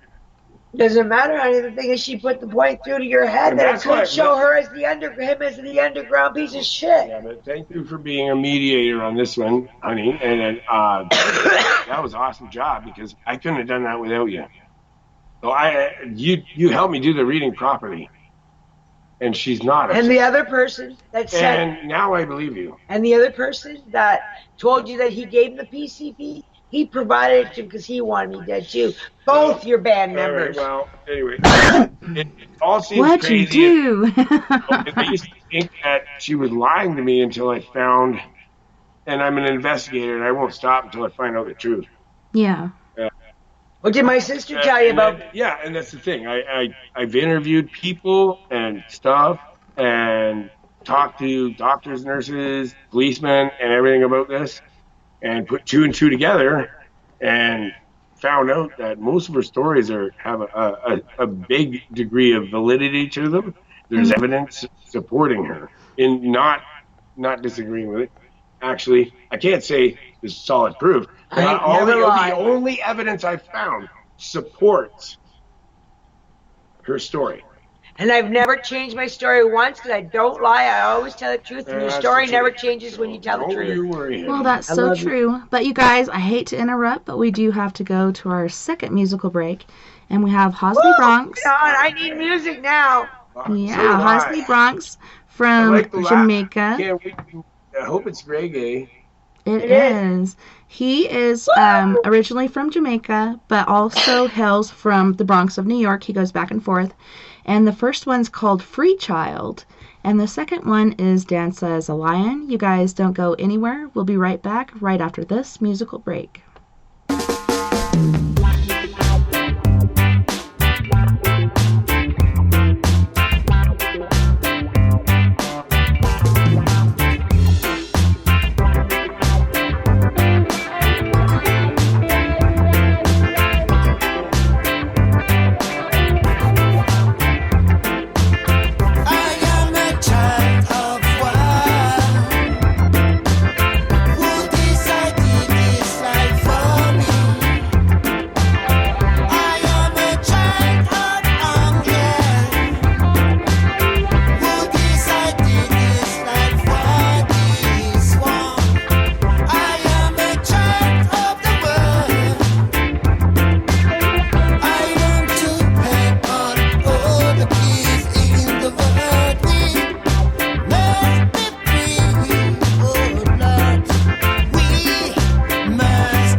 can chant the word people in love. People in love. People in love. People in love. Yeah. Humanity won't protect humanity. We have to save people from poverty. We don't want your frustration. We don't want your ambush Babylon.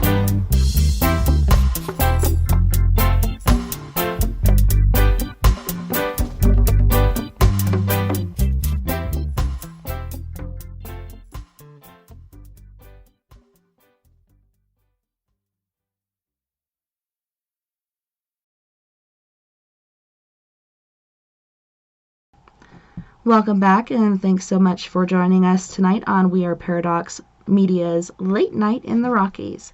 I'm so glad you guys have come in to hang out with us tonight. Tonight we're joined by Wolfman Mike as well as Marijuana Mama, and I know on the title I have to fix it. Wolfman Jack, I just listened to him growing up, so I guess, you know, the couple times that, the first time I caught it, second time I didn't. But hey, he does a good Wolfman Jack impersonation. Oh, he does impersonations. Anyone you want to be, he can make up an impersonation, and he's really good at it. I just sent a link out to 1,000 people with one button. One stroke of the hand. Yeah, my Discord. So they're all gonna see it immediately, and they're gonna find the link there. Thank you for doing that too, dear. Sorry I did that so late though, but I just couldn't think. I was doing. I had a show last night. I'm recording. He was trying to jam and trying to do a show. And then she said we're on tonight. Oh, holy fuck! Oh my god! I told you yesterday. But no, I said, you know what? It's better when you're a guest not to use the studio at all. Yeah, it is. That's right. You don't want to be tinkering around with stuff. No, it's disrespectful. Yeah, that's right, honey. She's the studio person now, not me. I'm a guest. Hey, when I go on shows, I use my mic. You gotta have the mic in front of you, make yourself look professional. Anybody can have a talk show and then have guests on, you know, but you're doing a great job with your windows there, and I love it. And you have commercials and breaks, and that's very professional. That makes it a show. Wonderful. Yeah. You gotta have breaks, man. You know what I'm saying? Like, you have guests, you have break times, and you're great personality. You got a microphone, and you got a video, and you got an awesome way of doing this. That's a show. I love your personality. Now, I want to watch. So that's a show. I want to watch your show now. I want to tell my fans about it. Aww. You know, it's the difference between. I've watched her. That's the difference between somebody that just talks to a friend on the phone and it says, "I just did a show." Right? That's what I like it to be, you know. And I said, you know, what about this? What about that? And I'm like, number one rule is to have fun. Yeah, that's right. You gotta have. You're doing fun. a great job. I love it on the air behind you. I love the 42. West of the Rockies. That's actually mile marker 420. 420. Oh, that is so cool. 420. I just seen the 42.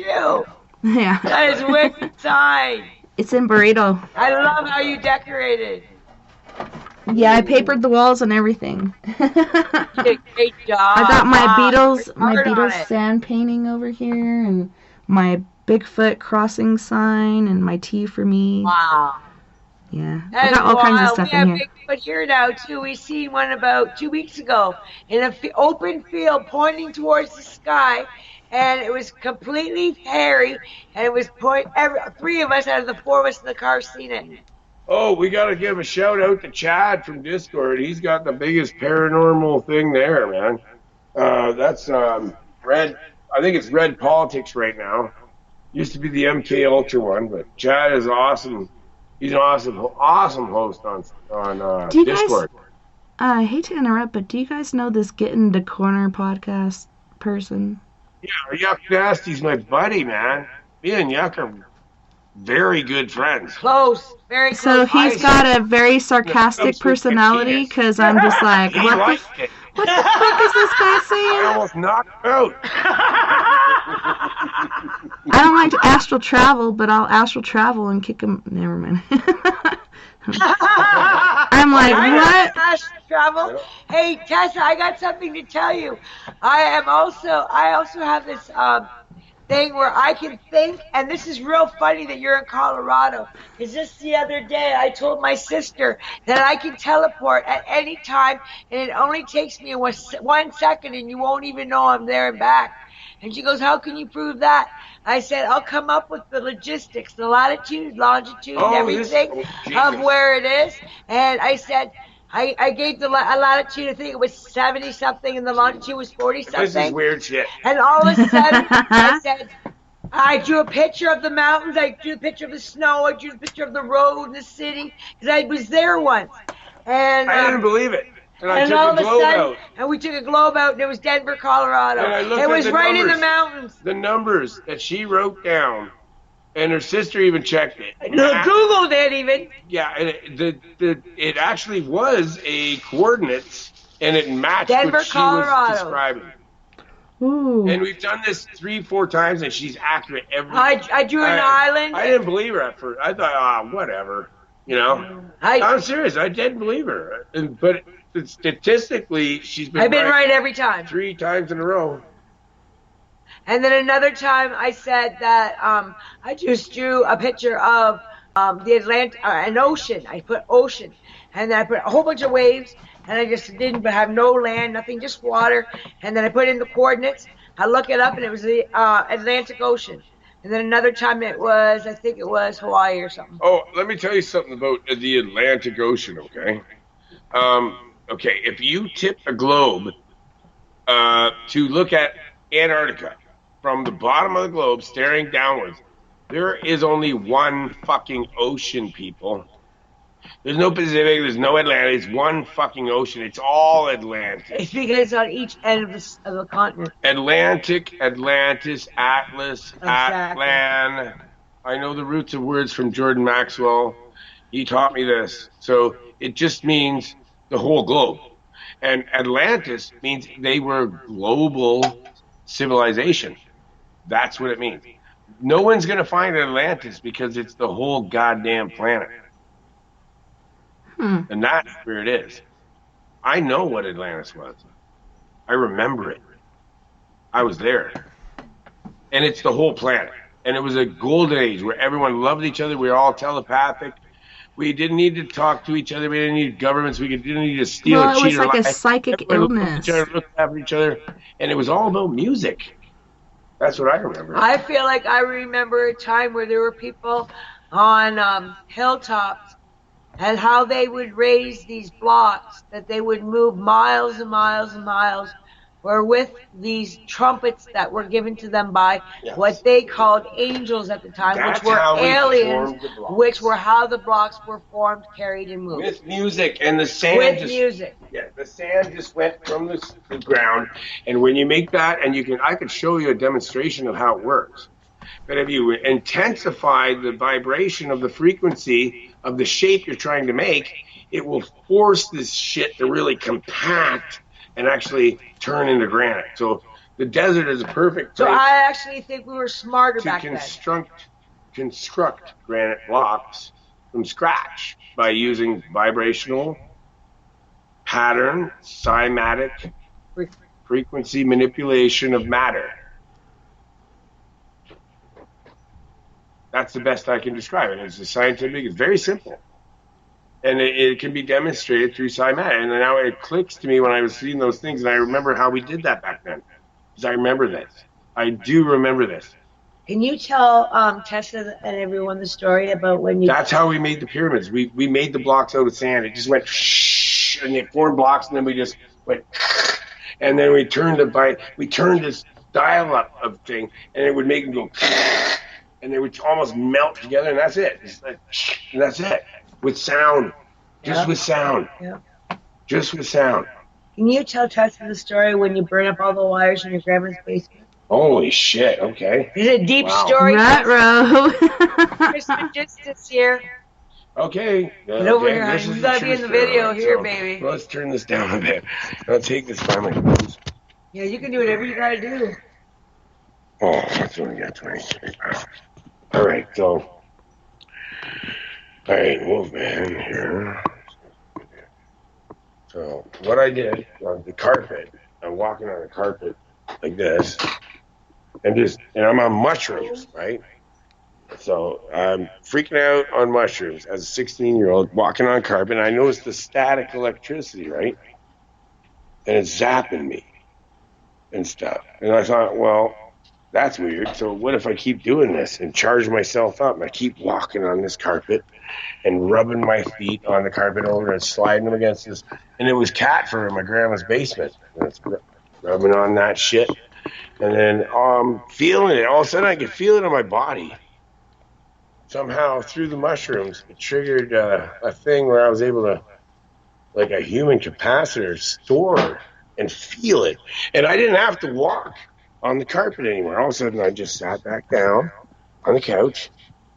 And that was it. I could sit on the couch and raise my hands up like that and just, from the ionosphere, just suck energy out from the ionosphere in this, like Tesla's coil.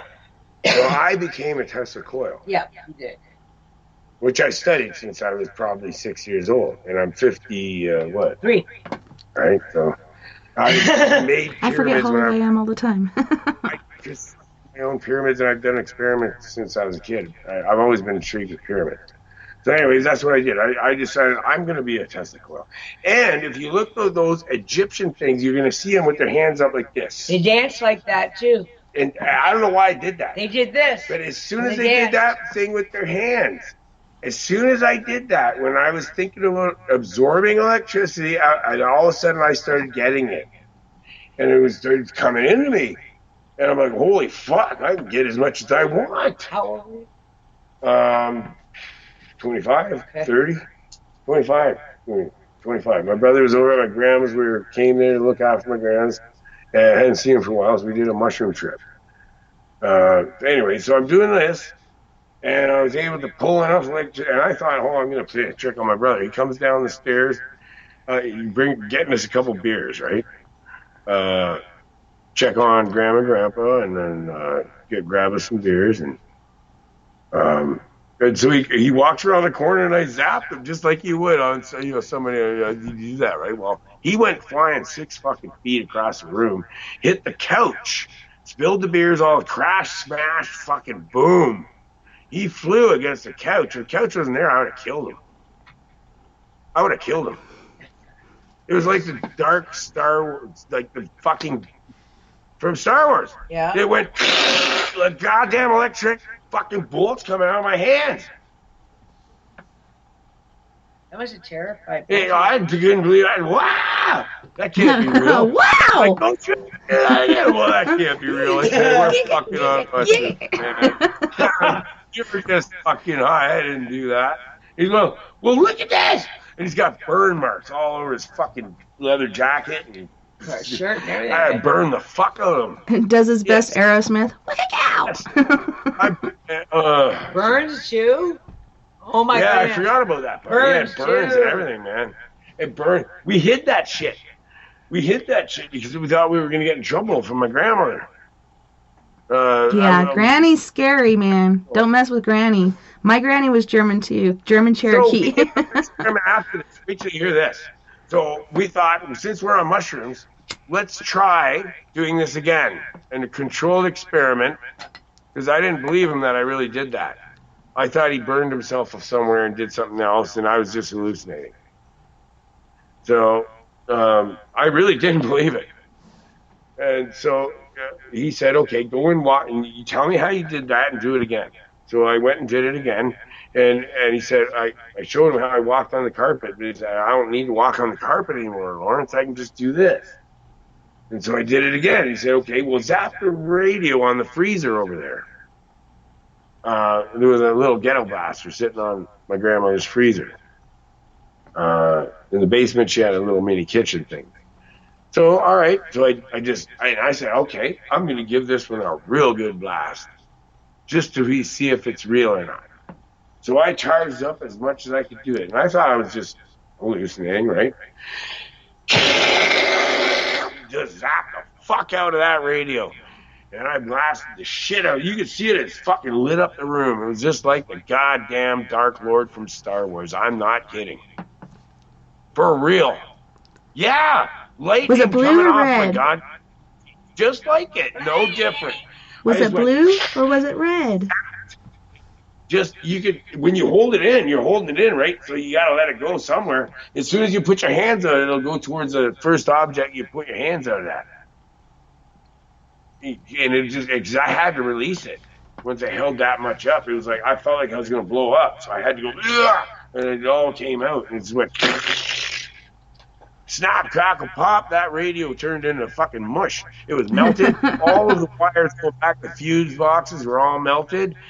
His grandma had to spend money. They had to put a whole new fuse box in by the furnace. There was everything, and all of the electrical in the basement was destroyed. The freezer was destroyed. The fridge beside it was destroyed. All of the wiring was destroyed. Sorry, the next Granny. morning. I think this outlet was bad. Do you think that was a mushroom trip? No. No. Mushroom trips That aren't was real. really like that. Can't do it again. I've seen Mike when he's in a I cannot do it again. I know you can. Well, I know a story. Not on command. I have to You have mushrooms. with me. I actually have to take mushrooms. You've done it with me. No, you haven't. Really? It was me. You did it without mushrooms, without Oh, weed. not as not. Not at that vibration, but you did it at the Little vibration. tiny zap. He can go up to. I'll get the picture again. I've He never can had go to do up that to a air conditioner on full charge, or a fan on full charge, and he can make it go under the lowest charge and keep it at that speed for up to a minute or two, and then let go of it, and it comes back to full charge again without touching it, without breathing on it, without even looking at it, just by its vibrational charge. That's the truth. He was not on mushrooms. I know it's not that intense, but it's still, he can control that stuff. I'm just saying that there was the mushrooms that brought me to that state of mind, what I call mushin. It's the no mind, the state of no thought, no mind. So you're not thinking about anything. There's no, like, you're not thinking, oh, if I go over there, this will probably happen. You got to get rid of those thoughts on your head and just accept what is happening right now. And don't think that something else is going to happen or some bad things will happen. If I do this, maybe that'll happen. No, that's demons talking to you. That is not your guardian angels talking. Those are the bad spirits. You got to weed out the good voices from the bad. Did you know the whole time this demon was on my shoulders, I couldn't even ask God to get him off? Because I couldn't even fathom thinking it because he'd been on me so long. But I remember for like 25 years I would pray it every day. And then all of a sudden I stopped. He got it away from me for about 8 months in 2018. And then all of a sudden it came back about a month or two ago. It was horrible. We got some thumbs up from my Discord for the show, eh? Oh, awesome. Yeah, everybody. I haven't checked the other thing where I posted, but we definitely are making an impact. Yo! Yeah, I'm helping you out. So you're going to get some more fans. Definitely, for sure. For you, beautiful show. Beautiful show. Beautiful lady. Wonderful person. Well, thank you so much. I'm Thank trying to you. fix this echo everybody's talking about. I think it's my Periscope speaker coming through. Show. Huh? You're the first show that we've done other than our own. Me, myself, but together. Well, that's awesome. Nick, the champ in the chat room was like, yay, my two favorite shows have come together finally. Nice. Yay, Nick! Yeah, Hi, Nick. Yeah. Nick, we love you. I know. Nick was in there talking. He was the first one to give us thumbs up in my Discord. So I'm glad he was. He's everywhere, man. That guy is omnipresent on all of the paranormal shows. He is so talented. He is hilarious. Me. He really blows my mind. He backs me up with comedy at the right time. He'll actually throw it. You know, he'll use his little talking machine and say, "This is Stephen Hawk and Wolfman, you sound like an idiot, or something like that. Oh, that's awesome. He uses his robot because this guy, he doesn't have a voice. So he goes, I can understand him. Yeah, me too. Wow, but I'm anyone telepathic, you can understand. Yep, that's right. You understand people. You look in their eyes, or if they moan, and usually I look in the animal's eye, and I know what they're thinking. Everybody does this. You're all telepathic. People. Everybody wake up. can. We are all telepathic. Come on, let's raise it up. An army. Come on. Against the Illuminati. Bastards. Not against anybody, for ourselves. Let's not take it up. How many more hundreds of years are we going to be tortured by these people that have oppressed us? Yeah. Evan says he understands Nick more than he does Wolfman. That they have all these books they have to read and steal from society and not show us. Oh, yeah. And me and Wolfman have knowledge that they can't even fathom how we got. And it's because we're just gifted. And we're gifted that way because we have that life experiences that we have. Lyricist. Wait till you hear this, folks. We're writing. I'm going to get one. We are writing an album. And with her gift of poetry, and she's won awards for it, been in big, huge publication books of her poetry skills. And if I ask her, hey, I need some lyrics on this topic, and here's the guitar riff, and she'll go, okay, and it's freaking beautiful, and she pops it off in about an hour. Boom, done. Here you go. I just edited a little bit, and there's a song. Yeah, she sent me some of her songs. They're awesome. Well, yeah, those are her little things that she did all by herself. I didn't even help her with that. And now she's learning bass to be part of my Green Jester band. So I'm working on an album. It's going to be Green Jester is the name of my band, and we're gonna change the world with our crazy comedy, entertainment, rock and roll. Could be reggae. Could be. You don't know what we're gonna do next. Well, but we're, we're I truly believe active. that music is the universal language. Everybody understands it. When I was in boot camp, that's what I missed the most was music. John Lennon talks to me in my sleep, and he gives me songs. So does Elvis Presley, so does Johnny Cash, Bob Marley, to name a few. Because they know I'm a vessel that can still deliver what they were trying to do. And they want me to do it before I'm too old. So they're really pushing me now to get this album done. Mike works 70 hours a week at least trying to get this album done and out. By himself, almost all the instruments, the vocals, almost everything he's doing all on his own. So you had to learn radio broadcasting. What made you want to do that? I actually played around with it in junior high school. It was part of, it was weird. We had wood carving and we'd make those CO2 cars. And then we also had the radio station in there where some of us would go in there and do our own radio show. So that was my first taste of radio besides listening to Dr. Demento and Wolfman Jack. I'm sorry, I did that in the title. It was not intentional. It was subconsciously done. But listening to radio and loving it and falling to sleep to it because I do feel like I have like a paranormal PTSD and PTSD from being molested and raped and other things happening to me in my life. So ever since I was a kid, like I have these really weird, crazy hours. What better to do back in the day than to listen to Dr. Demento and Wolfman Jack and all these other stations. But today it's like more television. Even if I'm not watching it, I just have to hear it. Because I've had this really weird ringing in my ears since October. I'm really sad. I'm very, very sorry to hear that. And I support you 100%. And if ever want to talk about anything, call me off the air. Call me. I'm 100% there. Yeah, call me. I'm there here for you. Oh yeah, I've talked about my stuff on air, and I'm not ashamed of it. You know, I refuse to be a victim, and I know it wasn't my fault, and that's one of the hardest hurdles to get over for a person that has gone through that. Is feeling like it's your fault, even if it's a friend that died or a relative or being molested or raped or whatnot. You feel like it's something that you did. Was it because of what I wore? Was it because of, my makeup? Exactly. Or, the thing about that is society's made it that That's everything right. that happened to me is my You gotta fault. realize they've set it up this way. Everything that's happened to me is done by a society that has set me up for a fall. There you go. They brainwashed you into thinking that it was something you wore, you said it, or something you did and said. And it's your fault. Now shut up and keep your mouth shut. Yeah, exactly. And I've been threatened by a lot of cops. Tessa, this past spring in May, I was in my car in my mom's house. I was listening to the music.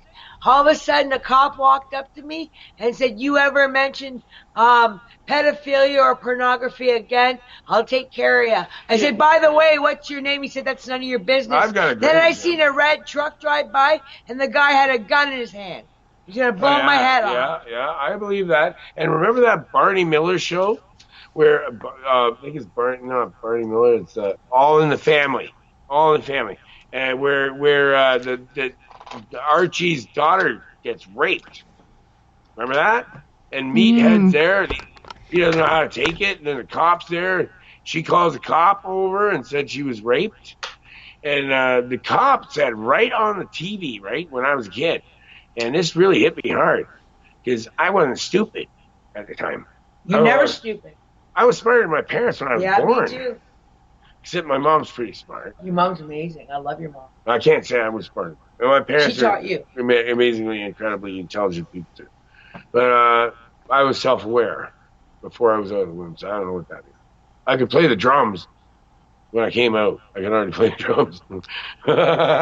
So anyway. Okay, I can play the drums, just not professionally. I actually have a drum right here. And you can see it's got the leather straps, and it's made of a log. This is shocking. Okay, so what they said on this thing, the cop said to the rape victim, Archie Bunker's daughter, Meathead's, he said, well, if you take it, and yeah, okay, well, we can charge this guy and everything, but if we take it to court, they're going to probably say that you just led them on, and you probably wore your thing too tight and talked to them or something, and it's your fault. Right on the fucking TV show. They still do it today. And you can still see that episode on YouTube if you check it out. Where, I can't remember her name.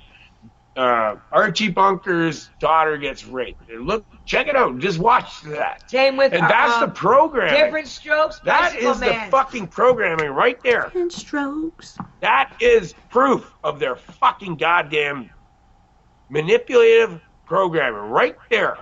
It is not the woman's fault. They said it right on the TV show. It's your fault. What you said, it's right on that goddamn show. There's and we got to break that cycle. It's the cycle of abuse, and it's whether or not you continue the abuse or you break it, and you break that mindset of, I'm not going to say the word, but it's really ridiculous. So break the cycle of thought, grow beyond what you are originally supposed to be. Grow beyond the victim, grow beyond whatever. You can be more than that. You're meant to be more than that, and we're here to help each other. And it's really, to live is a beautiful gift, and a lot of people don't look at it like that. But not everybody gets the gift of living as old as myself or you guys, A lot of people die young, and they're generally the really, really good and spiritually inclined people. And it's hard for us, it's a way of life, and it doesn't get any easier just because it's a part of life, but, what's going on in the world is ugly. We just have to be above it, and we have to make our own movement, like you were saying earlier. Movement, that's what I wanted to hear, girl. It's the movement of the people. The people have to make the movement, not anything else. It's the movement of us. We have to make the move first. Before they get us, like the Rebellion Alliance of Star Wars. There you go. I like that. Rebellion Alliance of Star Wars. I'm starting it right now before Google becomes self-aware. And I think it already might be. Can I read this now, honey? You know what Google is? You know what Google means? Do you know what Google means, Tessa? Let's think about it. It helps me to be Google what Google means. Shade tree mechanic. I could do anything with Google and YouTube. I'm just like, what is this? What is that? How do I do this? How do I do that? But I don't mess with AI like Siri and all these other different people. I don't talk to Google. I always type it in. I will not use too. that. Me too. I don't know Sure, if I'm just Max. paranoid, but AI scares the fuck out of me. And the only time I ever used it was when my Well, sister Google dared actually me. I means know, like but a peeping Tom, I know this Googling, is gonna looking bring- for information, This checking is you out. going to bring attention on me. But I don't Google care. means checking people out. Inappropriately checking people out. Search. Oh no, that's meaning. That is not the real meaning of. What is the real meaning of Google? Look up at 1970s There version we of go. Google. They're saying it probably could mean something else. You know what? They're not telling you. They won't tell you no more. But I if know you what it said that means. word, My that grandfather- man was Googling in that lady's That's window. right. You would that get a man was slap Googling in the around. face. Yep, you would have got slapped at. Googling at a woman. That means you're staring at her breast. Oh, I like thought it was a- ogling. Right, that's It's Googling. called ogling. Things Oogling. like that, like Ogling. Googling, is like checking into things.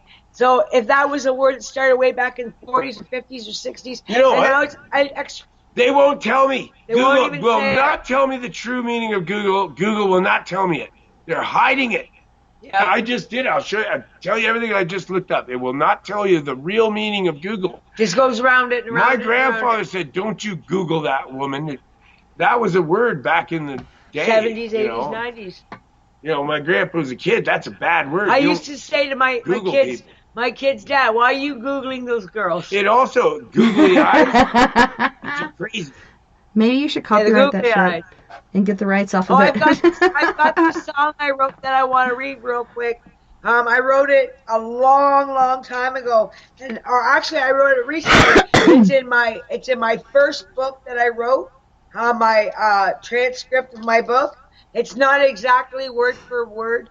This book is to prove to Wolfman when he gets my Kindle book that it's exactly the same words. They will not. Okay, here it admit is. I'm going to read this. I'm still trying to get Google to tell me what Google means. First, I'm going to read this. Holy fuck. Well, okay, I put, what did... It's not going to rebuild itself. Try that. Okay. Sentimental, monotone, sacrificial, enveloped sacrifice of torment, turmoil, torture, and toil. Innocence engulfed in bloody, teary-eyed sentinel of demonstration of pure innocence, blessing tidings and utmost of the of others' resentment. At what cost will your soul be lost? How much for a soul these days? What does a devil have to pay? Greed does not bring freedom. Greed causes grief. Greed turns your heart black. Just life's relentless attacks till you go insane in the brain. For once you've cashed in your lies, you'll never need to feed. Your lies you'll never need to feed will only follow you with more sin. On the contrary, my soul's not for sale at any price. I wrote It's that about a week priceless. ago. It means nothing to hiding others, but it means a lot to me. nothing. They're counting on the older generation, like my grandfather, dying off, and that word's meaning is lost. Yeah. Google, the word Google has been changed in the language of the world. Okay. It used to be a bad word. You don't Google people. Don't you dare Google at that woman. And that's when a woman was allowed to slap a man right in the face in public. You Googled me, and she could slap you then. That was acceptable. 70s, 60s. No, that was the 20s, and before the 1800s. That's way earlier. It's earlier No, than that. Googling is way back. Do you want me to see if I can find It is anything pre- else? 20s. Ogling. Unless the G is silent, you don't say Google, you say ogle. Oh, oogling. It's another way. Say it, hon. Oogling at people. Google or Google, same Yep, word. yep, It doesn't yep. matter. It's the same word. That was Pretty said much. both ways. Oogle and Google is the same word. Yeah, you're right. So the show with me being hypnotized is going to be sometime in April. He's going to get back to me about it. He's going to take me into regression, into my alien abductions. I'll tell you what the difference is, because my spirit guy just told me what it is. Oogling and Googling. The difference is they're doing it on a global fucking scale to everyone. Global Google. Global oogling. And there you go. That's where Jordan. Yeah, they're That looking at just- everything. That's why you have I just Google Maps figured where it you out. could look at a My street spirit and guy just cars. told me that.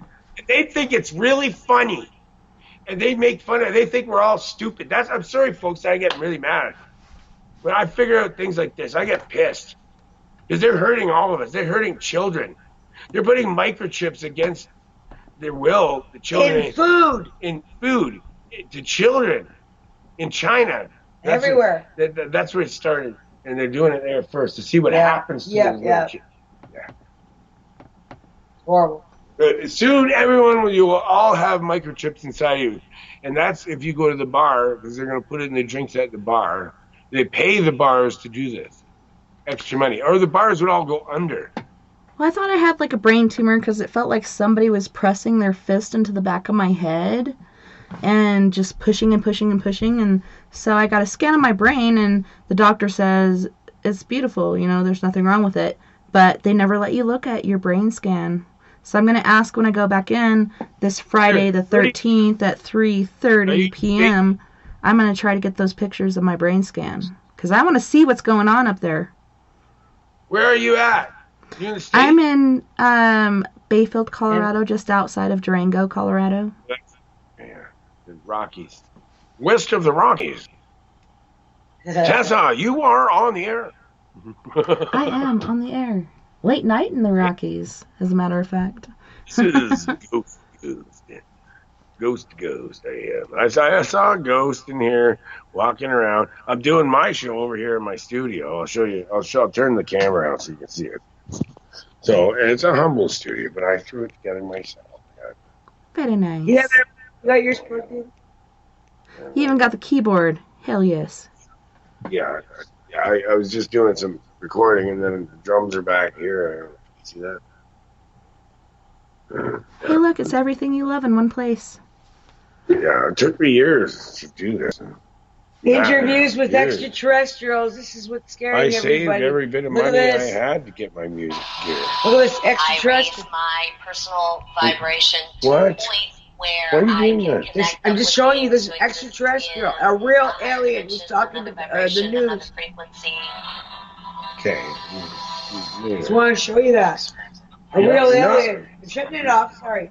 There's a real alien. Don't play other shows. Look at that. I'm just showing you an alien. Okay. We're on Please, someone this is else. horrible. It's new news. New news. Alien talking to the news. No, I've seen some reptilians on the news. I don't know. It's a real alien. Where you think it's a real alien? It's a real alien talking on the news. Let's have the link. Well, look at it. Look at it. Interviews with extraterrestrial dimensional. I know. Give me the links. I don't know what a link is. Let me tell everybody. Gaia.com. Interviews with extra dimensional. Oh, that's just Corey Good, man. Who's Corey Goodman? Good. Oh. Corey Good. He works with what's his name? David Wilcock. Do you know him? Yeah, they're fake. Oh, okay. Fakes? I'm sorry, they are. They're fake. What? Like that. I hate It takes too much energy. Why do people even bother? Holy shit tards. Fuck them up. Fake. I'm not People fake. are energy vampires, and I think that's the only way they can do that kind of shit. Because otherwise, I'm like, I don't even have the energy to live my day out. Show or whatever there. Yeah. I'm trying to figure out what's going on. Turn the camera back on. Well, it won't. There you go. You're back. Shut up. Okay, so we have about 15 minutes left in the show. Marijuana Mama, we had a question in here. They're wondering about your book again because, we were talking about the time change and how everybody had their schedule all fucked up today. So would you like to let people know about your book and where they can find it? Yes, everybody can find my book at Kindle Direct Publishing under Amazon or Kindle Direct Publishing Select. No, you go to my website. Or you can go to Wolfman Castle. Easiest way, go to monstercastleinteractive.ca, and I just put a new post with all the links there for her book. Yes, that's where you go. But also it's called Saved, Me, Myself, and I. And my pen name is Athena Doze, and it's called Saved. Just throw the link for my website in at the bottom of our profile and let everyone find that. Yeah, or you could put it in the chat room too here in Spreaker. I'll send you the link for the whole book. I'll send you the link to my website, and then you can throw it in the bottom of the profile of the episode. on Spreaker, and then everyone will find it. That'd be awesome. And you can put them back on Discord tonight. Yeah, she worked really hard on it. I worked really hard on it. It's a grinding book. I got to warn people. It is brutally to the point, and it's real. And Wolfman's investigated every story. I've investigated. Including my mother. Because he was there for a conversation. I was going to edit the way she wrote it. And I wrote it that way because I am manic. She wrote half the book in capital letters. And then I realized why, and I thought, are you going to edit this? Yeah, actually, no. It's kind of a punk book. It's written in a punk style. I am fucking mad.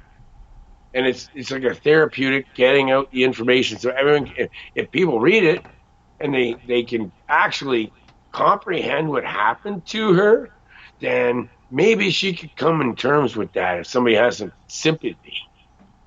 And if she makes any money on it, she wants to help other victims. I'm going to donate 10% to, it's called Wounded Warriors, and they're in Whitby, Ontario. It's a beautiful gesture, what she's trying to do. So anybody that donates or buys one of my books, 10% is going to Wounded Warriors, and I'll do a donation link in Facebook, or I will... It'll be in Facebook anyway under KrisTina Knelsen and KNELSEN. That was a fantastic job. I got to thank her for being such a sweetheart and helping women like that. And you're amazing human being. Aww. You guys are awesome. And I love what you're doing. And empowering others is so important. Well, it's that I'm blessed to even have gotten to meet you back in December when you had that show, because that was my life goal, was to have a psychic reading, and my first psychic reading told me I was going to spend many years in and out of the hospital, which happened. And then when Chris Garcia gave us such a positive Hey, wait a minute. Chris review. Garcia told me that we were going to be on her show, too. Eh? Wow. He's very... he said that to me. Well, I know that when I asked him what's going to happen with us in the future, he said, well, it was my show. And I said, is anyone going to hear our message? And he said, well, I can see you going on other shows in the future. It's going to be a few shows. And I think you might be on with somebody that I've done shows with, too. Yeah, and it's funny because we're not only going to do one, but we're going to do two, because I think I'm on your guys' show on the 3rd. You are, the 3rd. The 3rd of April. Is that the day before your birthday? Day before my birthday. I'll definitely have every bit of support here for you. Hey, Tessa. Any way I can help you. You know what that's going to be like? Because my birthday, I was born at midnight, so it's going to be during the show, will turn out being midnight, over midnight here. I had a gentleman named Constantine, St. Michael on my show. You know that, man? St. Michael is amazing. I'm not Catholic, but I do believe in him, and I have very much faith in him. No, Constantine St. Michael is he's just a psychic that works for the cops. Oh, that's cool. Yeah, he's very cool. He was on my show. He's a cop. I have to say that the Joker, who I know as someone else, but he always portrays himself as the Joker, says, marijuana kills your mind, and this is the pot calling the kettle black, because this man smokes more marijuana than anybody I know today. But thank you, Joker, for that initiative. Smokes less than I do. I used to smoke a lot, but once I started growing my own, it cut down to like a bowl a day. If that. Yeah. I know who it is. He's in the Spreaker chat room. His name is Ron, but he goes by the Joker. A long time on Twitter. He lives in Ontario here, too. What's his name? He was in my... He lives in Regina. Regina, Saskatchewan. Yeah. He rides a bicycle, too. Bicycle. Like me. He's like me. It's Ron. Mm-hmm. Am I right? Yes, you're very right. Ding, ding, ding. See, I was going to look at it. I don't need to. My guides just told me who it is. That's Ron. Ron, I love you. Miss you, buddy. We had good times on Twitter, him and I. He's a snarky little bastard. I love him. Yeah, I'm trying to be a good mama and teach him manners, but he's not quite understanding. Oh, don't just ignore him. He'll throw you off. Throw him in the dungeon like He knows Wolfman you're does. good, so he's just trying to razz you. Razzmatazz. You know, you're awesome, girl. I like the way you smoke on the air. I do too. It reminds me of the psychedelic furs.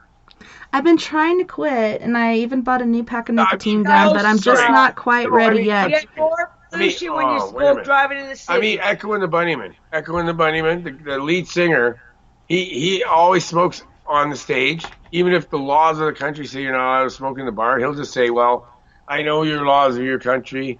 With a thick, cocky English accent, he'll say, say that I'm not supposed to smoke in this local establishment. And you know what? I don't do any performances unless I fucking smoke while I'm doing it. So cops, arrest me now or get the fuck out of here. Let the people smoke. And then he just lights up a cigarette, starts singing, and boom, the show is on. And everybody lights up. Everybody likes joints, cigarettes, and everything right in front of everything. Fucking done, man. I was so Cops freaked leave out. it. Okay, so I'm talking They don't have about. it. I go to New What they do when Orleans. everybody lights up. Echo Like- and the Bunnymen. Amazing band. That is an example of the way we can change the world in a small scale. All the cops leave the fucking building. They don't know what to do. What are they going to do? Have the whole mob Against after everybody smoking joints at the same time? They can't isolate one person and pick on them, can they? No. They're the spray. fucked. You know what they do? They put their tail between their fucking piglet legs and they fucking leave. Everyone has to learn that one. You don't need to be pushed around and bullied by these cocksuckers. Cops, all of them are, you know it too. I don't think all of them are like that. I think Police- there's a select few that were bullied and they're assholes and they want to bully everybody else. But I think there's others that are in there because somebody important to them died or something bad happened to them, and the cops That's a helped them. bullshit excuse. A grieving cause is being very, very aggressive. So I've You don't lost deal more with than it. anything. I know you have. I do. I have do. a respect for the cops, but I do know a few select assholes. What about when you feel the pain of everybody in the world at the same time, and the pain of the world itself? What about how I Well, feel? sucking the blood, How about if out I of the can earth feel? every day with Wait a gas. minute. What if I could feel the pain of the sun and the moon and all the other planets as well? That what they're doing up there, I know that too, and I feel all that pain of that too, and everyone else on Earth. And the people that they stuck up there on the moon and Mars as well, and I know they're there. 'Cause I can feel them there. I can see them. And in 1993, I had imagined people already traveling all over the galaxy. And I feel like this year, 2020, every 2020 since 16, 2017, 2018, 2019, 20, there was a plague in the 20s of every century, probably since the beginning of mankind.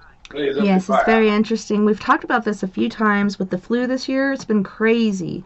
Like right away it was like 2,600. Generally it takes a while to get there. And then the coronavirus comes along and it's everywhere. It's not just here in the United States and China. It's everywhere. Especially Italy. They're really cracking down over there. It's insane. I have tax money. I need to buy a mask for myself and my family. Yeah, exactly. I'm gonna take you. You're gonna take me out. He's going on the drums. He's got 5 minutes to How many the minutes left? longest. Tessa, I love you. Have a good one.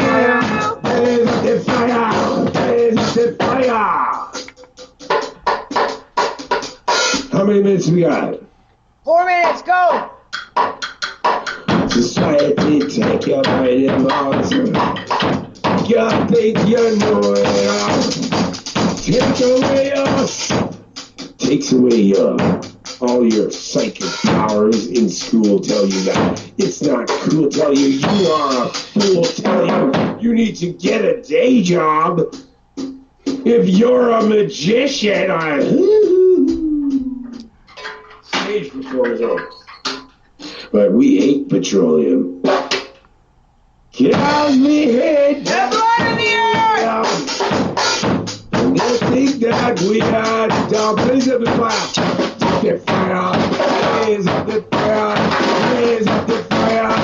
Blaze up the fire. Blaze it up. Burn down Babylon. I'm doing it wrong. Sorry. Not gonna finish the show? Should I keep going? Yes, go run. Was it good? Yes, it was. Keep going. Love it. Blaze up the fire. Blaze up the fire. Blaze up the fire. And don't forget to tell us about your show, too. Blaze up the fire. Blaze up the fire.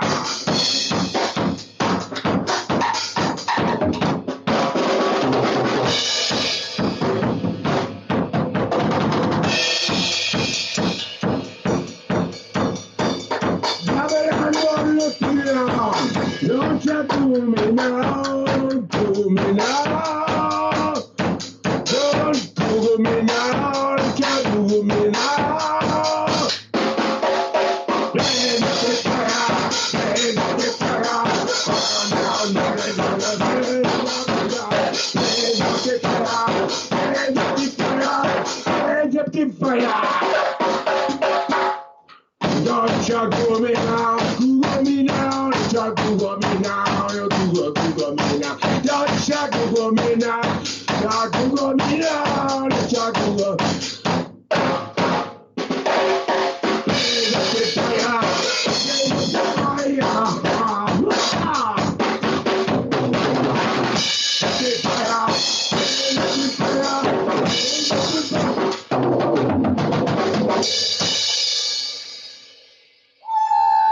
Don't you Google me now, don't you Google me now. Blaze it up, let Babylon burn. Alright, money. Well, you guys, it is the end of our time, but I thank you guys so much again for being on the show tonight. It was awesome. It was really awesome having you guys on the show tonight. Thanks again for coming on, and I can't wait to be on your show. Thanks for being number one, Tessa. Oh, you guys, you first. But you guys, the most important part of the end of my show is don't forget we are all in this together. Together we can make the world a little better, and together, my friends, we are Paradox Media, or we're the psychic world, or the paranormal world, or whatnot, because without you, there is no us. So we all need each other to get through this. And thanks again, Wolfman Mike and Marijuana Mama.